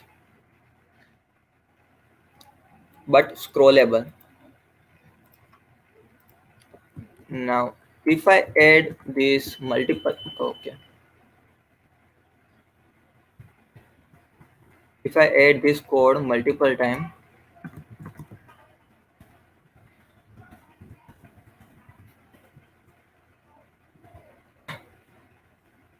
you can see there are multiple tweets are available, and you can scroll it. Now the Flutter web is not that good, so I am building for Flutter web, which is rendering Flutter web. So this is little bit laggy because Flutter web is not that good for now. So if I run it on my mobile device, it will look like this. This is the same application that I have made for Flutter app. So you can see there is the same icon, but you can see there is icon which is visible in web, in my mobile, but not in app. I will be sharing this code using a Codepen, and I would suggest that you know that we are going to have another you already know that we are going to have one uh, what is no, wait second. So let me tell you how to share your code using Codepen. So you need one Codepen account. After creating a one account, you will just click on pen drop down menu and click on Flutter pen. You can use your IDE to write your code, but after writing your code, just paste it over here and then run it on Flutter pen. So if you want to share your code, you will be using your Flutter pen, and just click on your profile and then give it will give your link, so you can share your link. You have to share this link using Flutter pen, Flutter code lab. So here is my application, and this is from my side, and I will be sharing this code in YouTube comment section, I guess.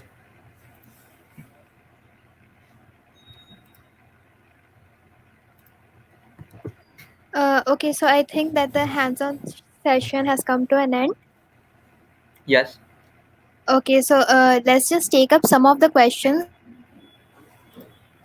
because they were having some of the questions. Okay. So I'll be pinging the questions on the screen.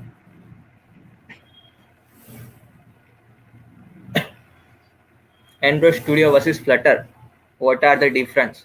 Uh, First of all, Android Studio is an IDE, and you will be able to write your Flutter code inside Android Studio. So Android Studio is IDE, but a native Android development is the core of Android development. So you will be writing your Java and Kotlin, or Java or Kotlin code to make your Android application, which is native.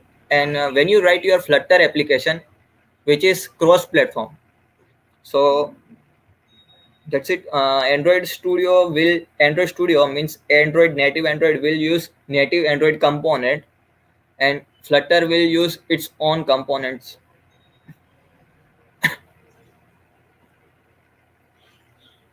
Okay. Can I use Flutter in Android Studio, or I need to use Datpad for that? I will be. It will be helpful if anyone suggests any lighter version of Android Studio or Android for Android dev. So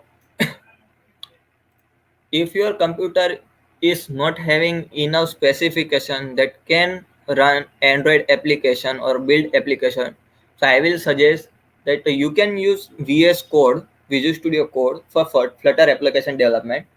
Now Visual Studio Code is lightweight IDE text editor, which will let you write your Flutter application, and it won't take more space. And I will suggest don't use emulator, use your physical device, so it will take some less RAM and you will be able to use it.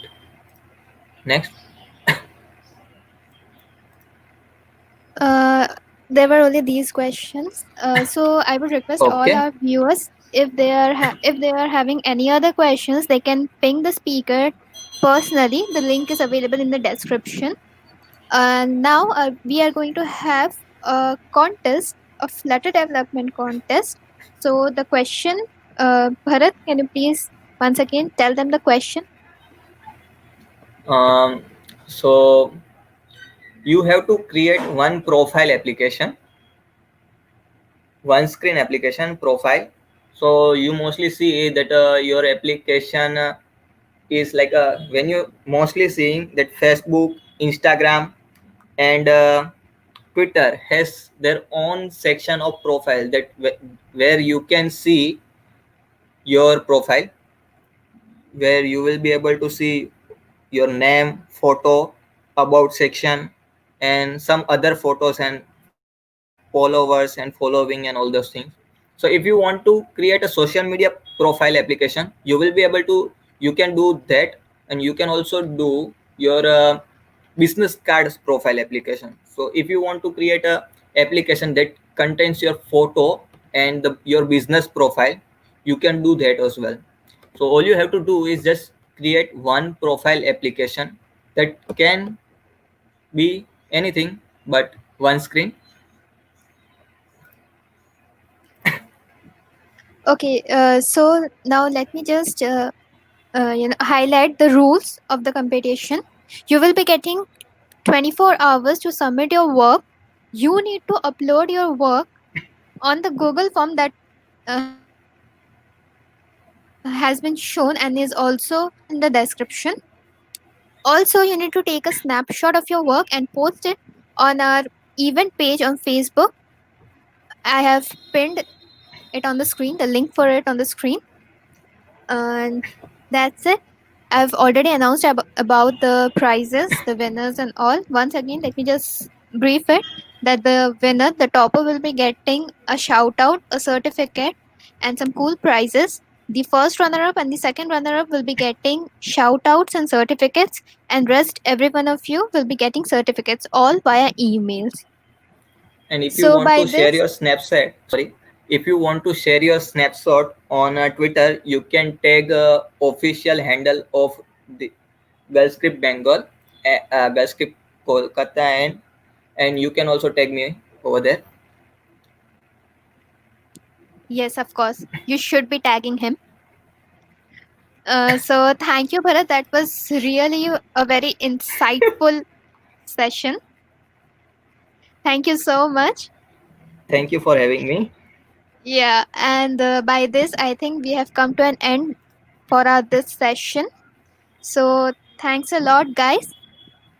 We'll be meeting you once again after 1 or 2 minutes for our next session. Okay. Thank you so much, Bharat. Thank you Have a for nice day having me. ahead and stay home, stay safe. Safe. Yes. Yeah.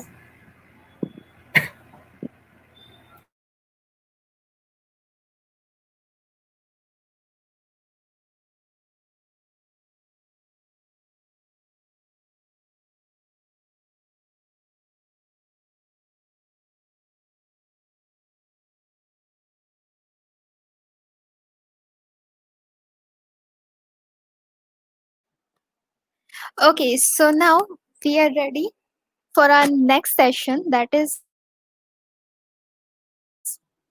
on entrepreneurship, and which will be conducted by Mr. Meghdut Roy Chaudhary. So let me just brief you about him.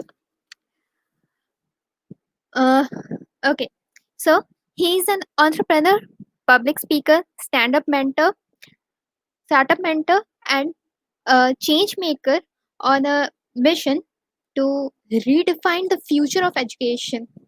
Currently, he's the director global operations at Techno India Group, one of the largest educational organizations in India. And he's having a hell lot of achievements, which I guess that he will be speaking on by himself. So let me just welcome Mr. Meghdut Roy Chaudhary. Hello, Meghdut.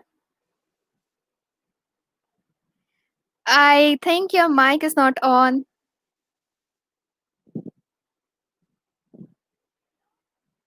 You're not audible actually.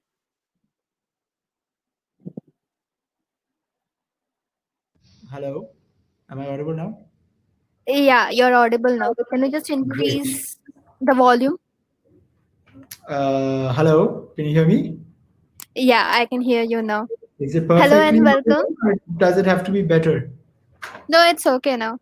It's okay. Great. Yeah, All right. So how do we want to do this, Tanmoy? So I highly was actually. obliged to have you here.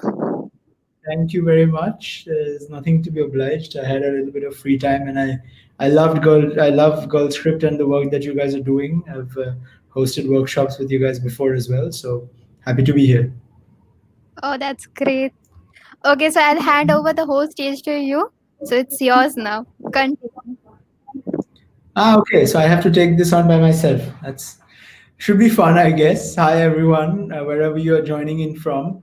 I was actually expecting that I would get to see the audiences, and this is something I guess I'll have to miss. It's a weird time that we are doing all these sessions because a lot of my session, the work that I do, it's easier to talk about it if I could ask you questions.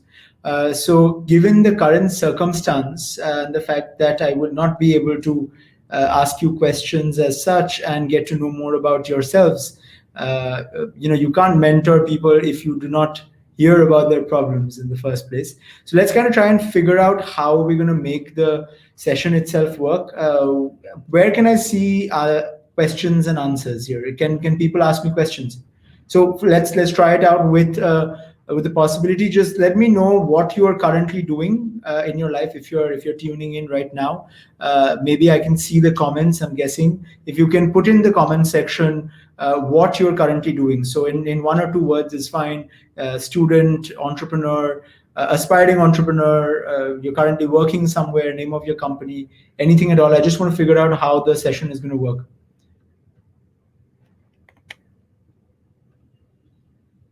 Is it possible? Can one of the Yeah, moderators? yes, they will be posting their Yeah, they will be. over there in the chat box, and I'll be pinning them on the screen time to time.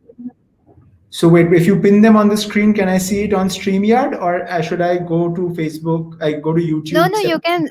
No, no, you can see it in StreamYard itself. You don't Okay. need to go anywhere else.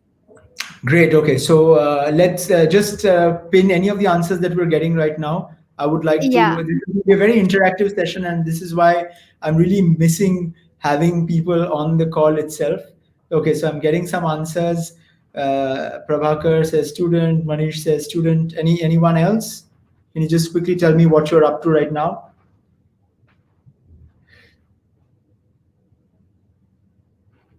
This is a really bizarre format. I'm not used to doing sessions like this at all, where I don't get to see the audience.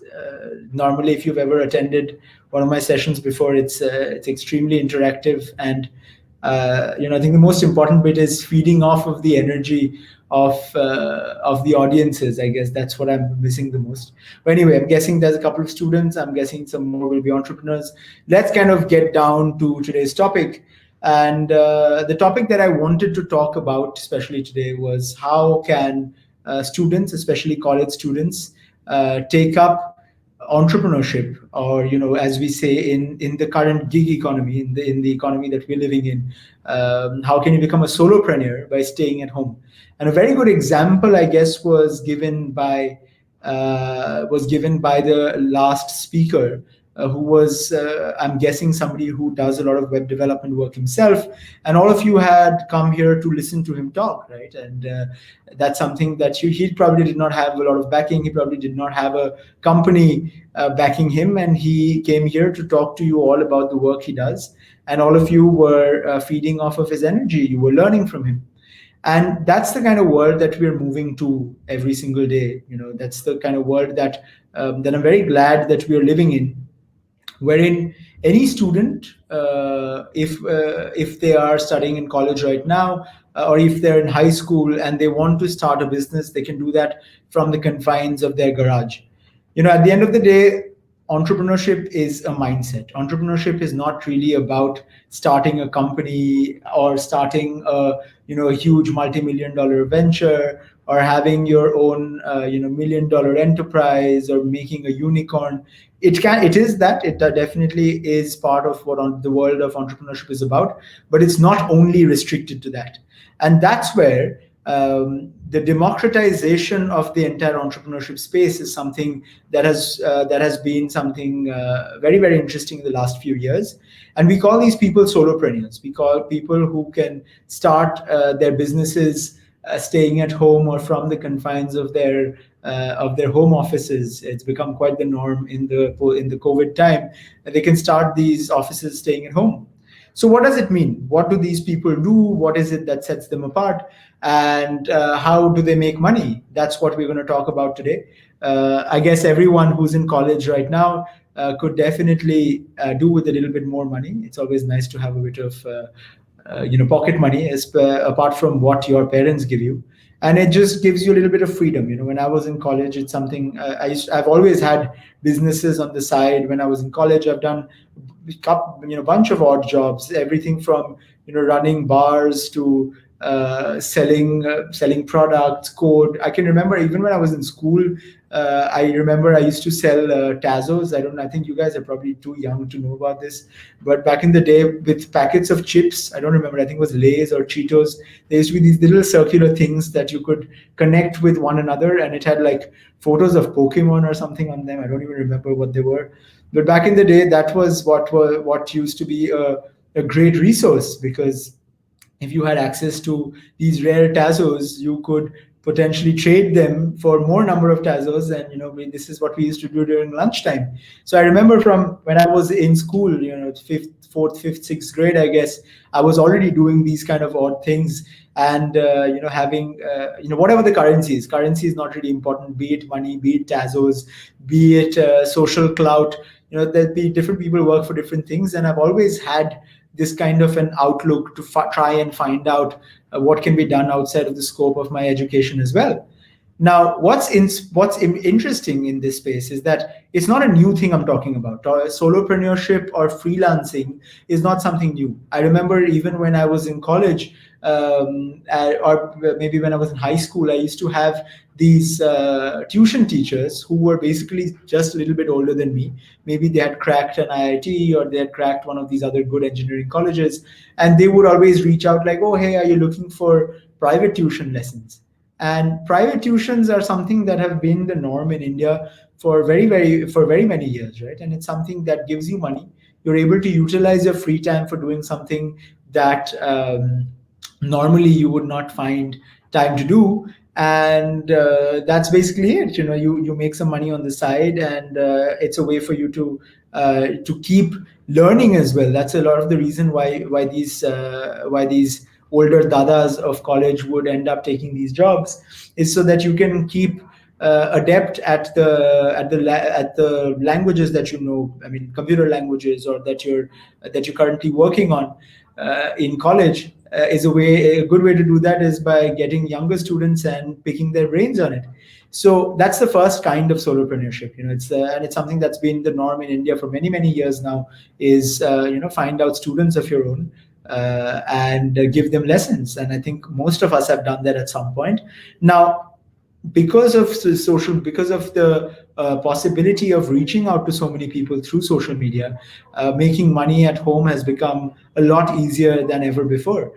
Because of the way that, say, social media platforms like Instagram function. Most importantly, I think I'd like to talk about LinkedIn, because Instagram is not necessarily always a professional platform, but LinkedIn is definitely my favorite social media platform. And so many gigs, I guess, you can get through social media by harnessing the power of LinkedIn.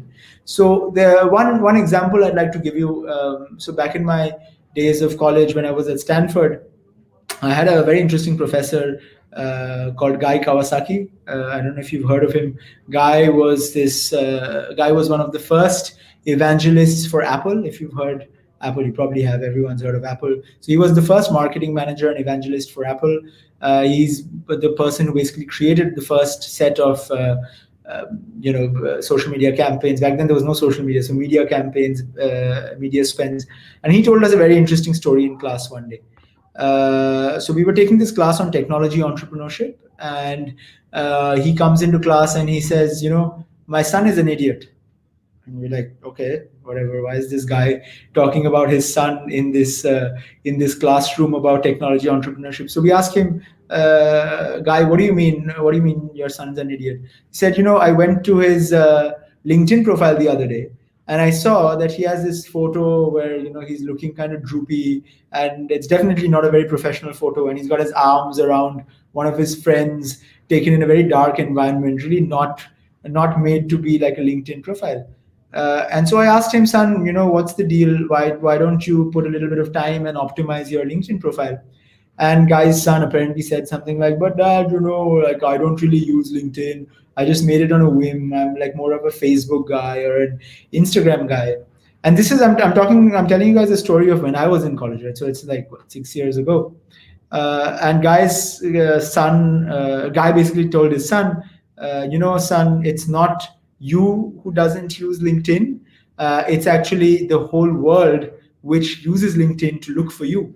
And that's where the power of LinkedIn lies. And people, LinkedIn's algorithm and its social media and its media response is built in such a way that when people look for somebody's name before they have to meet you for a job or whatever it is, any kind of meeting that you're having, people look at LinkedIn, and this is the first place where they will find out more about you. So it's absolutely imperative that you figure out how to use your LinkedIn profiles well, because it's going to pay off so much in the future. I can't even tell you guys, because LinkedIn is one of those platforms which lets you show off who you are to the world in a very very professional format. I started using LinkedIn quite a long time ago, actually almost 6, 7, 8 years ago maybe, but I never really put in a lot of time into it till very recently when I started really optimizing my profile. And almost overnight, I started getting requests and follow requests from people across the world who wanted to know more about the future of education, who wanted to connect with people in the entrepreneurship space in India, who wanted to start their businesses in India. And I was able to create a funnel of business for myself, wherein people were coming in from LinkedIn all the time. These are very smart, very accomplished people, but who do not have a very good understanding of the Indian market, and they wanted to pick my brains about it. So I've been very very blessed to have a lot of love on LinkedIn, and the content that I also create, which is very much based on my life and the work I do, it's seen a lot of audience. And this is what the reason I'm telling you guys these stories is that I want all of you to go and really work on your LinkedIn profiles, because tomorrow when you pass out of college, I see a lot of you are students already. When you pass out of college, whatever you're doing, CAC, be it CAC, be it BCA, be it BA, BBA, MBA, whatever you're doing, this LinkedIn will be a place where you get a lot of access to people who are maybe way more accomplished than you are, but it's very easy to reach out to them. And also there's a way of doing that. I'll get to all of that later, and how you can leverage LinkedIn for starting your solopreneurship journeys. But first, let's talk about what solopreneurship can also mean. So of course, a lot of you, the ones who are studying coding, the ones who are in an engineering college right now, you can obviously start doing development work sitting at home. You can be digital nomads. You can basically go wherever you want, as long as you have a computer and a Wi-Fi connection. You have your whole office with you, right? Because you're developing code for other people, and if your computer supports it, that's great. If you're doing an MBA, or if you're in the field of business, then of course working with various startups, being an outsourced, I don't know, CMO or a CEO for a startup, where you help build business strategies for them, growth strategies, marketing strategies for them. That's obviously a great thing you can do while sitting at home online. And even apart from that, it can be about music. You make music, you make content. It's things that you can do from your home, and you can monetize it, because you're incredibly fortunate to be at a time, be alive at a time, and to be students at a time where the entire world has shifted. It's gravitating around you, because you understand how the world works, because you understand how technology works, and you can practically help older people who have been struggling with you know, getting their word out, acclimatizing themselves to this entire digital revolution that's been happening, which has been accelerated so much by COVID. You can all help them get on their feet. Just today, one of the chambers of commerce, very prominent chamber of commerce in Calcutta, called me up and they're like, Meghdut, you've been hosting so many streaming sessions, you've been hosting so many streaming concerts from your venues. Can you help our chamber of commerce create this online digital platform as well where we can host our stuff? And I'm like, I'm not really using any random technology. You can do it yourself. You just have to download Zoom and get a Zoom Pro license or Zoom webinar license and then stream it onto your YouTube or to your Facebook or wherever. And even for them, even that seems like a huge deal, and they can't figure that out. So maybe I don't have the time to do that. And I told them, what, I'll give you an intern or whatever who will probably figure it out for you. But people want to pay for that service, and that's, as a solopreneur, all of you guys have the necessary capability to be on the top of your tech games and help older people get on their feet with technology while charging them money for it. That can be the beginning of your solopreneurship career. Now, what does a solopreneur have to do in order to be successful? I'm guessing it's something that's already on your mind. You might be thinking, whatever, sounds great. I'll probably put up a LinkedIn post that, hey, now I'm available to give my services as web developer or as Flutter developer or as a student that can help you get back on your feet with your digital transformation, or train a few of the professors or older businessmen on how to use technology. All of these things are possible. Or maybe just play music. You want to set up a career in music or become an online influencer or a digital content creator. These are things that people have been starting at home. Even Ranveer, I think you probably heard of him, Beer Biceps. He's been doing this for a while now, and he's set up his own company of talent management, just sitting at home and working with other influencers. Happening more and more in Calcutta as well. In West Bengal, you have Bongai, you have Foodka, you have all of these guys who are, I don't know a lot of the tech influencers. I'm guessing there's a lot of them. Even like Makwana memes and this guy, they create content and they monetize it. They figured out ways to monetize the content. So all of these things, if you think that you have a passion for creating content, go ahead, do that at home, and it can be the beginning of something beautiful. The only kind of advice I can give you is, you would not know it's meant for you unless you try it out. One of the things that our school education system and college education system in our country does not teach you very well, and it's really like one of the big drawbacks of our education system, is the fact that it doesn't teach you how to fail. It doesn't teach you how to deal with rejection. It doesn't teach you how to deal with the time when somebody says no. Because the moment somebody says no to a young, impressionable mind, one of the first things that happened is you get completely disarrayed. Like you start believing in your head that you're not worth it. That the one idea you had and it did not work, it's the end of the road for you. But honestly, boys and girls, ladies and gentlemen, it's not like that. You would not believe the kind of failures I've seen just in the last 6 months. In the last 6 months, I've had to change my business models at most of the work that I do and most of the businesses I do, like massively. Overnight, COVID changed so much for us that, on one side, people are obviously saying, we are losing jobs. And if you're losing a job, you can probably apply somewhere else and get a job.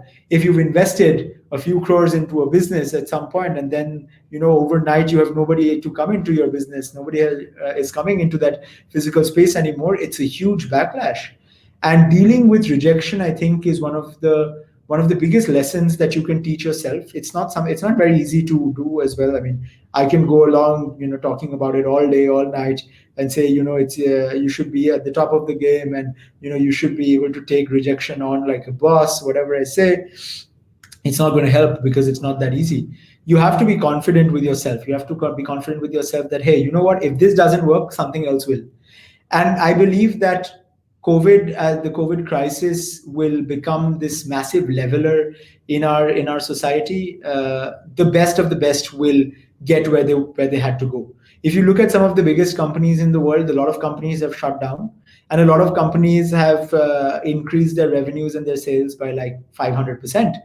If you look at Zoom, for example, as a company, right? If you look at Zoom, it's not a new concept. The concept has existed for many years now. Skype started in Estonia 25 years ago, and they were there. They were so well ahead of the game. They were very well poised to take on any kind of work from home assignment, but they did not stand out during the COVID crisis. Zoom did, and Zoom became the most profitable company when it came to video conferencing. And basically, as a tech company, I think they saw the most amount of growth because they were ahead of the game. They figured out how to do integrations with the various social media platforms. They figured out how to do webinars very well. The quality of audio and video you get on Zoom is almost incomparable, and that's why most of the world gravitated towards that. And they did not have a head start, right? They did not have a head start before the COVID crisis. They just made the most of this time. I want all of you, if you are aspiring to be entrepreneurs, to have that kind of a mindset. To have the mindset that, hey, you know what, tomorrow my business might not work. Tomorrow, the work that I'm doing tomorrow might not mean anything at all. But I need to be so confident in what I do and in my ability as an entrepreneur, be it as a solopreneur or as an entrepreneur with a startup where I have 5 people that I'm leading. I need to be so confident in my work that tomorrow, if today's idea does not work tomorrow, you pivot, you find something else to do. Because, ladies and gentlemen, nothing is constant. We live in a world where the term constant itself should be taken out of the dictionaries, because nothing is constant. Today, you are thinking about the world in a particular way. Tomorrow, it's completely different. Tomorrow, there is everything that you held to be sacred does not even exist anymore. So what do you do with that? So yeah, it's important to be able to deal with rejection. It's important to be able to deal with completely unfounded interruptions in your work. Today you think that this idea is going to work great, and you get your first 1,000 clients ready, and then something happens that you have no control over, and suddenly your entire business model is gone bust. Do you sit at home and cry? Absolutely not. You got to get yourself back on your feet. If you have a team, even more, you need to inspire them to get back on the feet and figure out something else to do.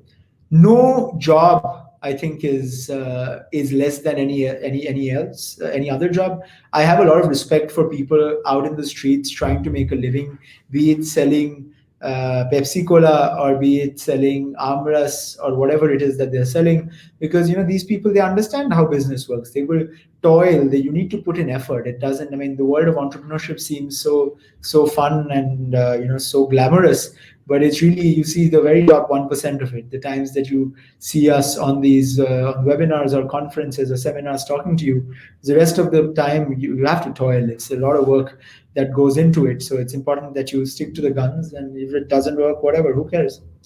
Let me tell you guys a bit about the 1,000 rule. I think the 1,000 rule is an important rule to know. You can also call it the 100 by 1,000 rule, which is basically the number of people that you need to convince in order to so that they buy your services at any given point of time. Okay, so the way this rule works, it's a very interesting thumb rule that you can use to build a very successful venture, to build a very successful solopreneur venture. I would say, let's not get into the entrepreneurship space too much, because there's too many moving parts. But I'm just saying, if you're starting off a business at home and you want to be known all your life for just doing one thing very well, how would you make it work? So the 100 by 1,000 rule is very simple. Find 1,000 people who would be willing to pay $100, which is approximately, let's say, 70 rupees. 70 times 100 is about 7,000 rupees for anything that you do.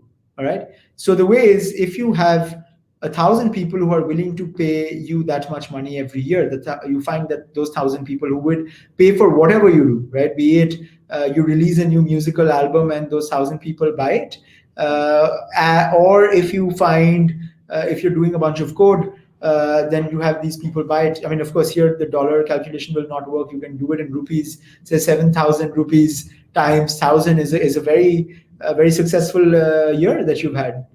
So it's important that you find those 1000 people and then you chase them down.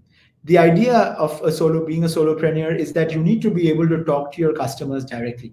You need to be able to talk to your consumers directly that, hey, I am selling this product. I am the product. Say, whatever. I am providing this web development option to you. So I am the product. You can buy this product for this price that I've set at, let's say, 7,000 rupees. And I will, every single year, those 1,000 people will absolutely have to buy those products from you.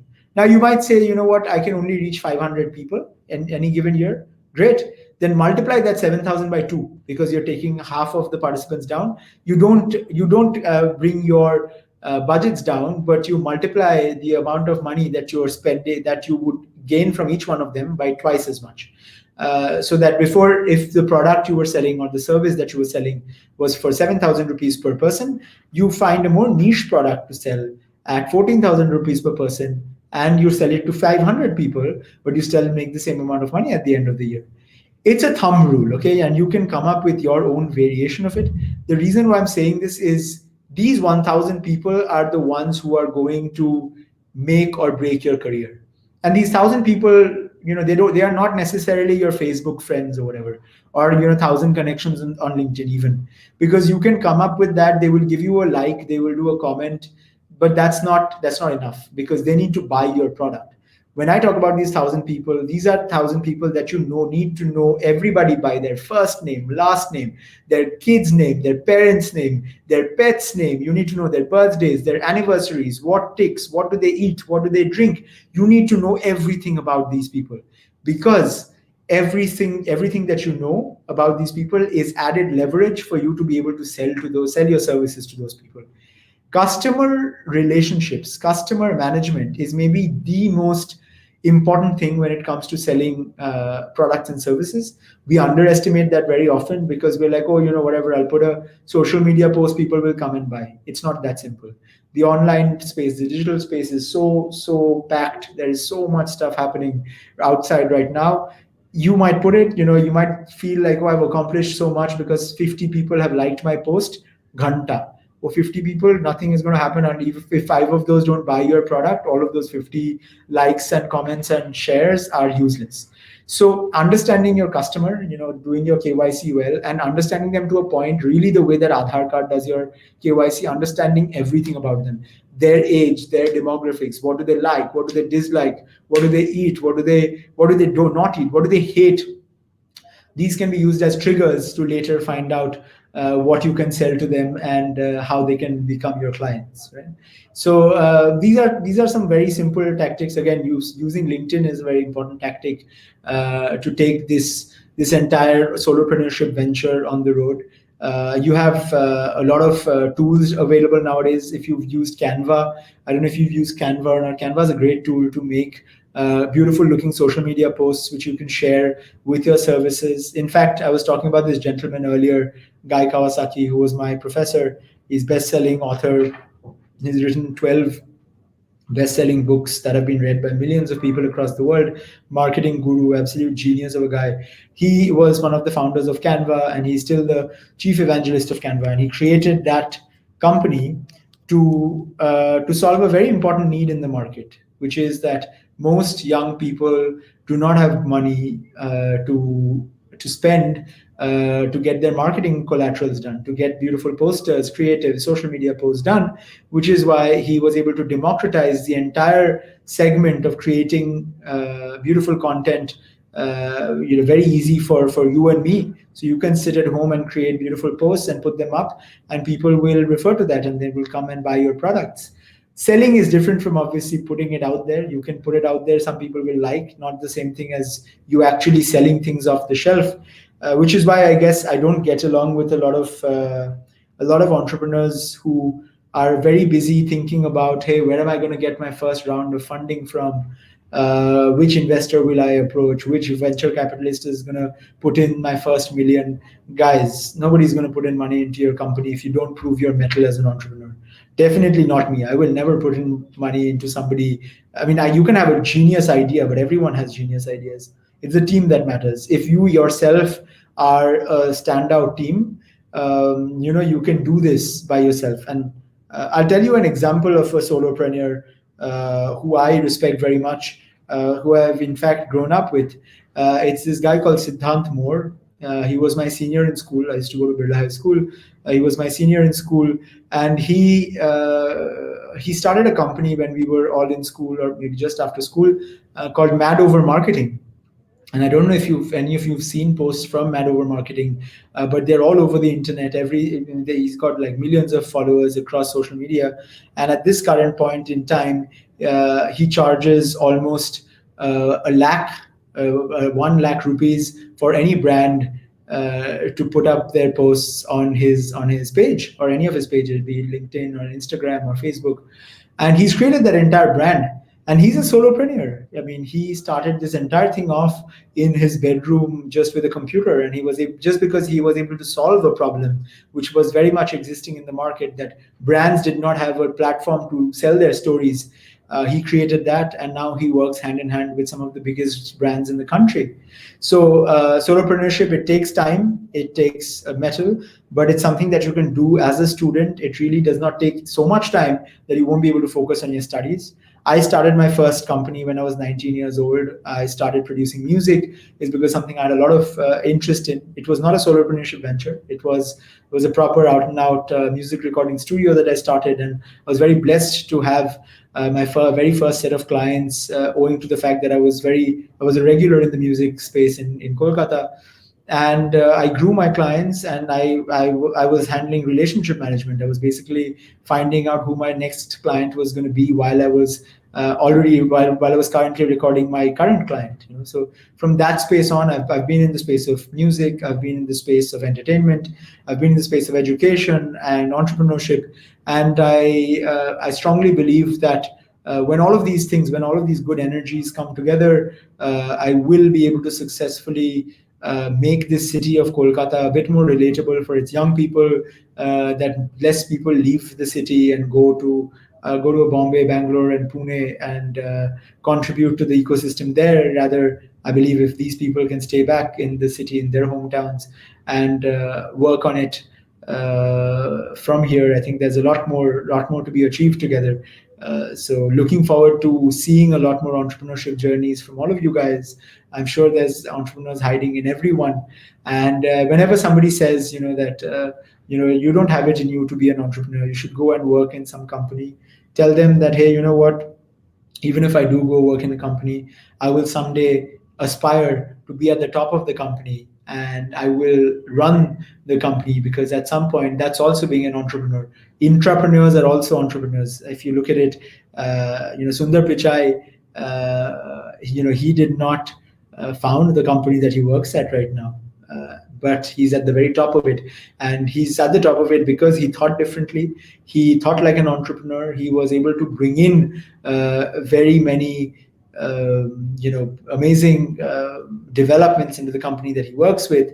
And same as Satya Nadella, and same as any of the top-notch CEOs that you see today who rose to power. They did not start off as entrepreneurs, but they brought in so much value into the companies that the bosses of the companies figured out that they were forces to be reckoned with, and slowly gave over the reins of their company to them, because they found that they had the skills to run the companies. That's also another way of becoming an entrepreneur. I wish you all the very best with your journeys of finding yourselves as solopreneurs, or finding yourselves as freelancers. And whatever, these terms will come and go. These are buzzwords created by the industries to create more headlines. But at the end of the day, what really matters is who you portray yourselves as to the world. Use LinkedIn to create stories of your life. At the end of the day, human beings love stories. We all love stories. From the days of the Ramayana, Mahabharata, Puranas, Vedas, Upanishads, we've just been saying stories. We called somebody like Nick, I'll tell you a story, and somebody started scribbling things down, and then it got passed down the generations as stories. And I want you to write your own stories of your lives. Don't get bogged down by buzzwords. Don't get bogged down by what people can tell you that you can do and you cannot. Aspire to sit alongside the people that you call sir today. I'm guessing a lot of you call people sir, ma'am, whatever it is that you call them. aspire to call them by their first names when you can look them eye to eye and offer them services and products that you've built sitting at home as a solopreneur or you've built with your company. Nonetheless, good luck on your entrepreneurship journeys, and I'm down to listen to some of your questions now. If any of you have questions, comments, suggestions, or you want some career guidance, tell me what you're up to now, and I'll try to answer your answer questions about your career paths to the best of my abilities. Over to you, Torumoy. Let me know what questions come up. So Manish is saying, sir, as of now, GDP is going in minus. What are your thoughts on this? As now, no one is taking risk to invest in startups. Valid point to a certain extent, but it's not 100% true that nobody's investing in startups. Some of the biggest venture capitalists in the country are putting in money behind some big visions, some great teams. If you have it in you, it's not true at all that they're not investing in startups, because they really are. I'll give you an example from a couple of weeks ago. In fact, a Kolkata startup. You might have seen them around. I'm not sure, but it's a data analytics company, geo informatics data management company called Data Sutram, built by a couple of Jadavpur University alumni, Rajat Bhattacharya and his team. The company, they got an investment by Indian Angel Network of 2 crores for their development purposes, and this happened right in the middle of the COVID crisis. So it really does not matter if your idea is good and if you've got a good team, even if you're a solopreneur and you're able to convince the investors, people will fund it. It does not matter how bad the GDP is right now. The GDP is going in minus. It does not really mean a lot. It's reduced in size. We've seen a 25% almost drop in the GDP. That's because globally markets have been hit very badly. But even if you look at every time there's been a crisis in society, every time there's been a crisis out in the world, if you look at the World War II, when it happened, what happened straight off the bat after World War II? You had the whole industrialization era. You had factories coming up everywhere. You had people getting into factories. You had people, starting mining coal, and you started using factories to create machines, which lessened the load on human beings, and we had the whole, industrial revolution.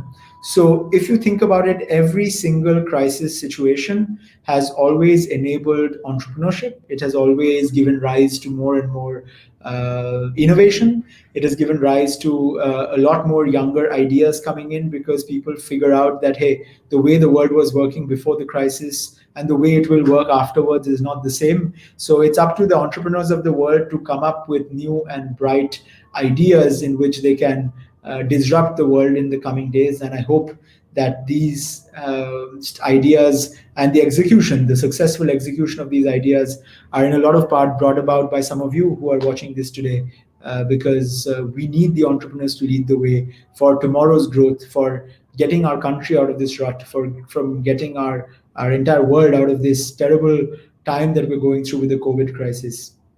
There will be issues, there will be negatives. If you have a body, there will be disease, but we can't give in to the negativity that comes with the disease. The disease of the mind is a lot more harmful than the disease of the body, and which is why I would want all of you to keep sane, keep your eyes on the prize, and keep building your companies. I'm sure there'll be a great success to come out of it. Next question we have from Yash. How to help bring liquidity as cash flow, as because middle business affected of it and rather big companies becoming big. What's your opinion on this?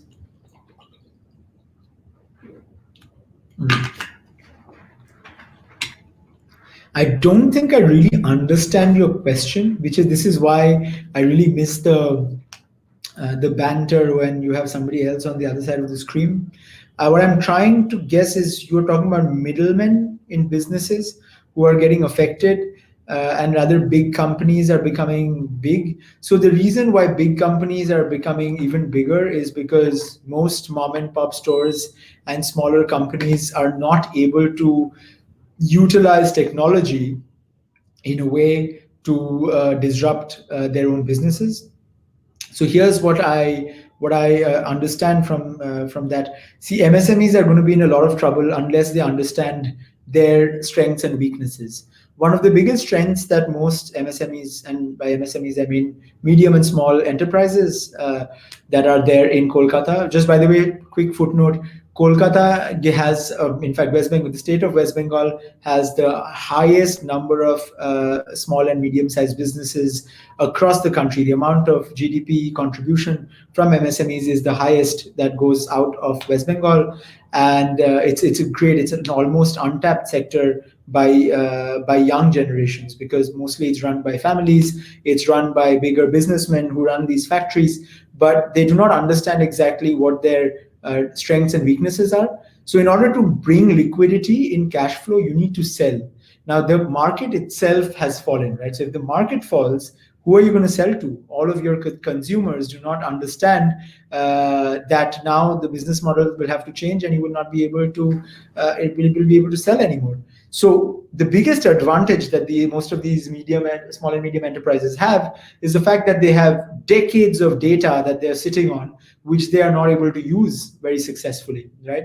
And I think this is where all of you young coders, young developers that you have, if you have if you have an idea for disrupting the tech of these MSMEs, getting into the digital transformation of these MSMEs, taking them and helping them understand their data, understanding what they can do with this data, so that they are able to understand who exactly to sell to. One of the reasons why a lot of these businesses are failing right now is because they're blindly trying to sell to everybody. And the one size fits all when it comes to business development, or when it comes to marketing your products, does not work anymore. It's very, very difficult. We are talking about a time where, as I said before, you need to KYC, you need to know your customer. And most of these small and medium enterprises do not understand their customers anymore. They definitely do not understand millennials, because millennials don't want to buy from those traditional sources. They would much rather buy on Amazon. So if you can figure out a way to help these companies, as an entrepreneur, I'm talking about, you always need to be on the lookout for new problem solutions and problem statements. So a very interesting problem statement can be, hey, let me look at a medium-sized business. Let me take an example. Okay, this is a factory which produces biscuits, and they're trying to sell their biscuits to, I don't know, people between the ages of 30 and 55 in West Bengal. Do they know enough about the people that they're selling their biscuits to? Why don't you, as a coder, create an algorithm in which you are able to figure out who their main target audiences are, then create profiling around their biscuit industry, and see what do these people who love eating their biscuits traditionally, with obviously using their data, and there's a lot of open source data platforms available which you can use to figure out, how can I make that common link, that if somebody wants this X biscuit, what are the Y number of things that they also enjoy, that they drink or they eat, and how can you create a persona based on that, and then you sell it back to these companies in order to help them grow their businesses. So that's what you can do as an entrepreneur trying to make a difference in this space. That's how most entrepreneurship activities begin, in fact, by some people who see a problem in what's happening right now. So this cash problem that you're talking about, how to build liquidity, unless you yourself are one of those people who's been affected by it, by being a middleman in a business, I don't think it affects you at all. You can see that as you can convert that threat into an opportunity, and try and build certain tech products at your home as a solopreneur, going back to that whole point, and you can sell it back to some of these MSMEs and see if they buy it back, and maybe that's how you begin your entrepreneurship journey.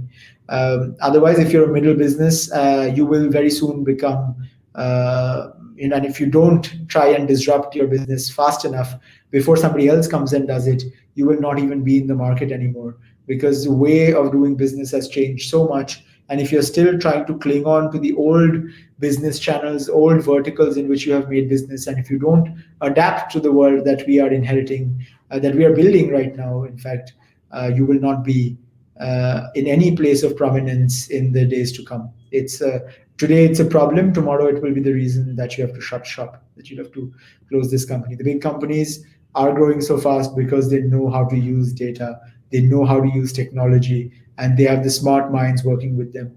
If you want to counter that, you need to counter that with technology and with data, and you need to, as the young generations, you know that better than anybody else how to do it. Any other questions?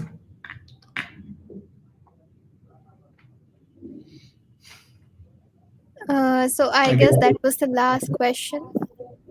Great. Okay, so thank you so much, Meghdut sir. It was really a very good session. I personally liked it very much. I'm very glad you did. For anybody else who has more questions, you can post my LinkedIn profile. You can just look for me, Meghdut Roychowdhury.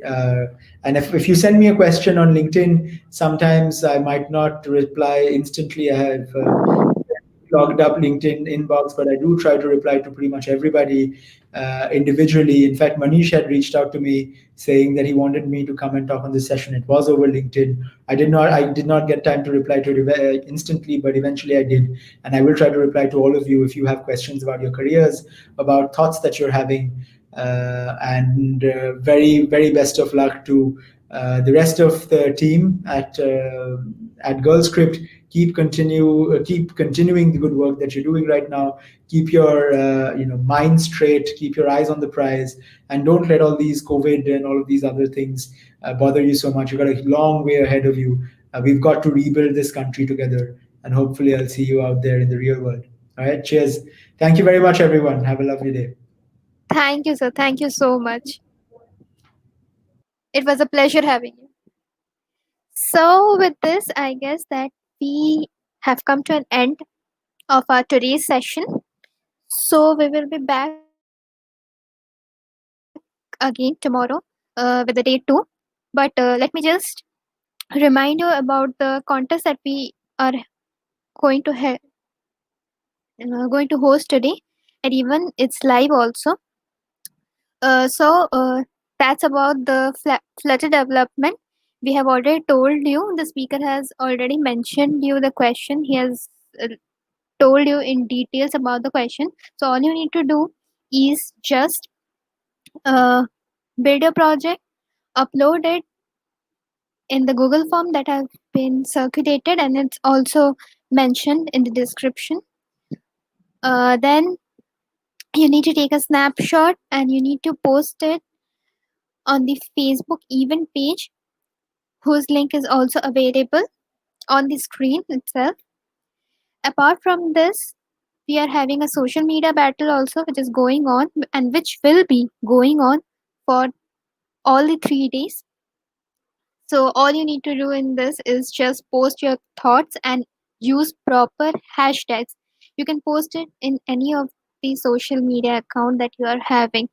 Just use these hashtags that has been mentioned on your screens, and you will be awarded accordingly. About the awards, I have already told, but let me just tell you once again. The winner will be given certificate, shout out on LinkedIn, and exciting prizes. Apart from that, the first runner up and the second runner up will be awarded with certificates and shout outs on LinkedIn, and rest of you all will be getting participation certificates, all via your emails that you have shared with us on the Google form.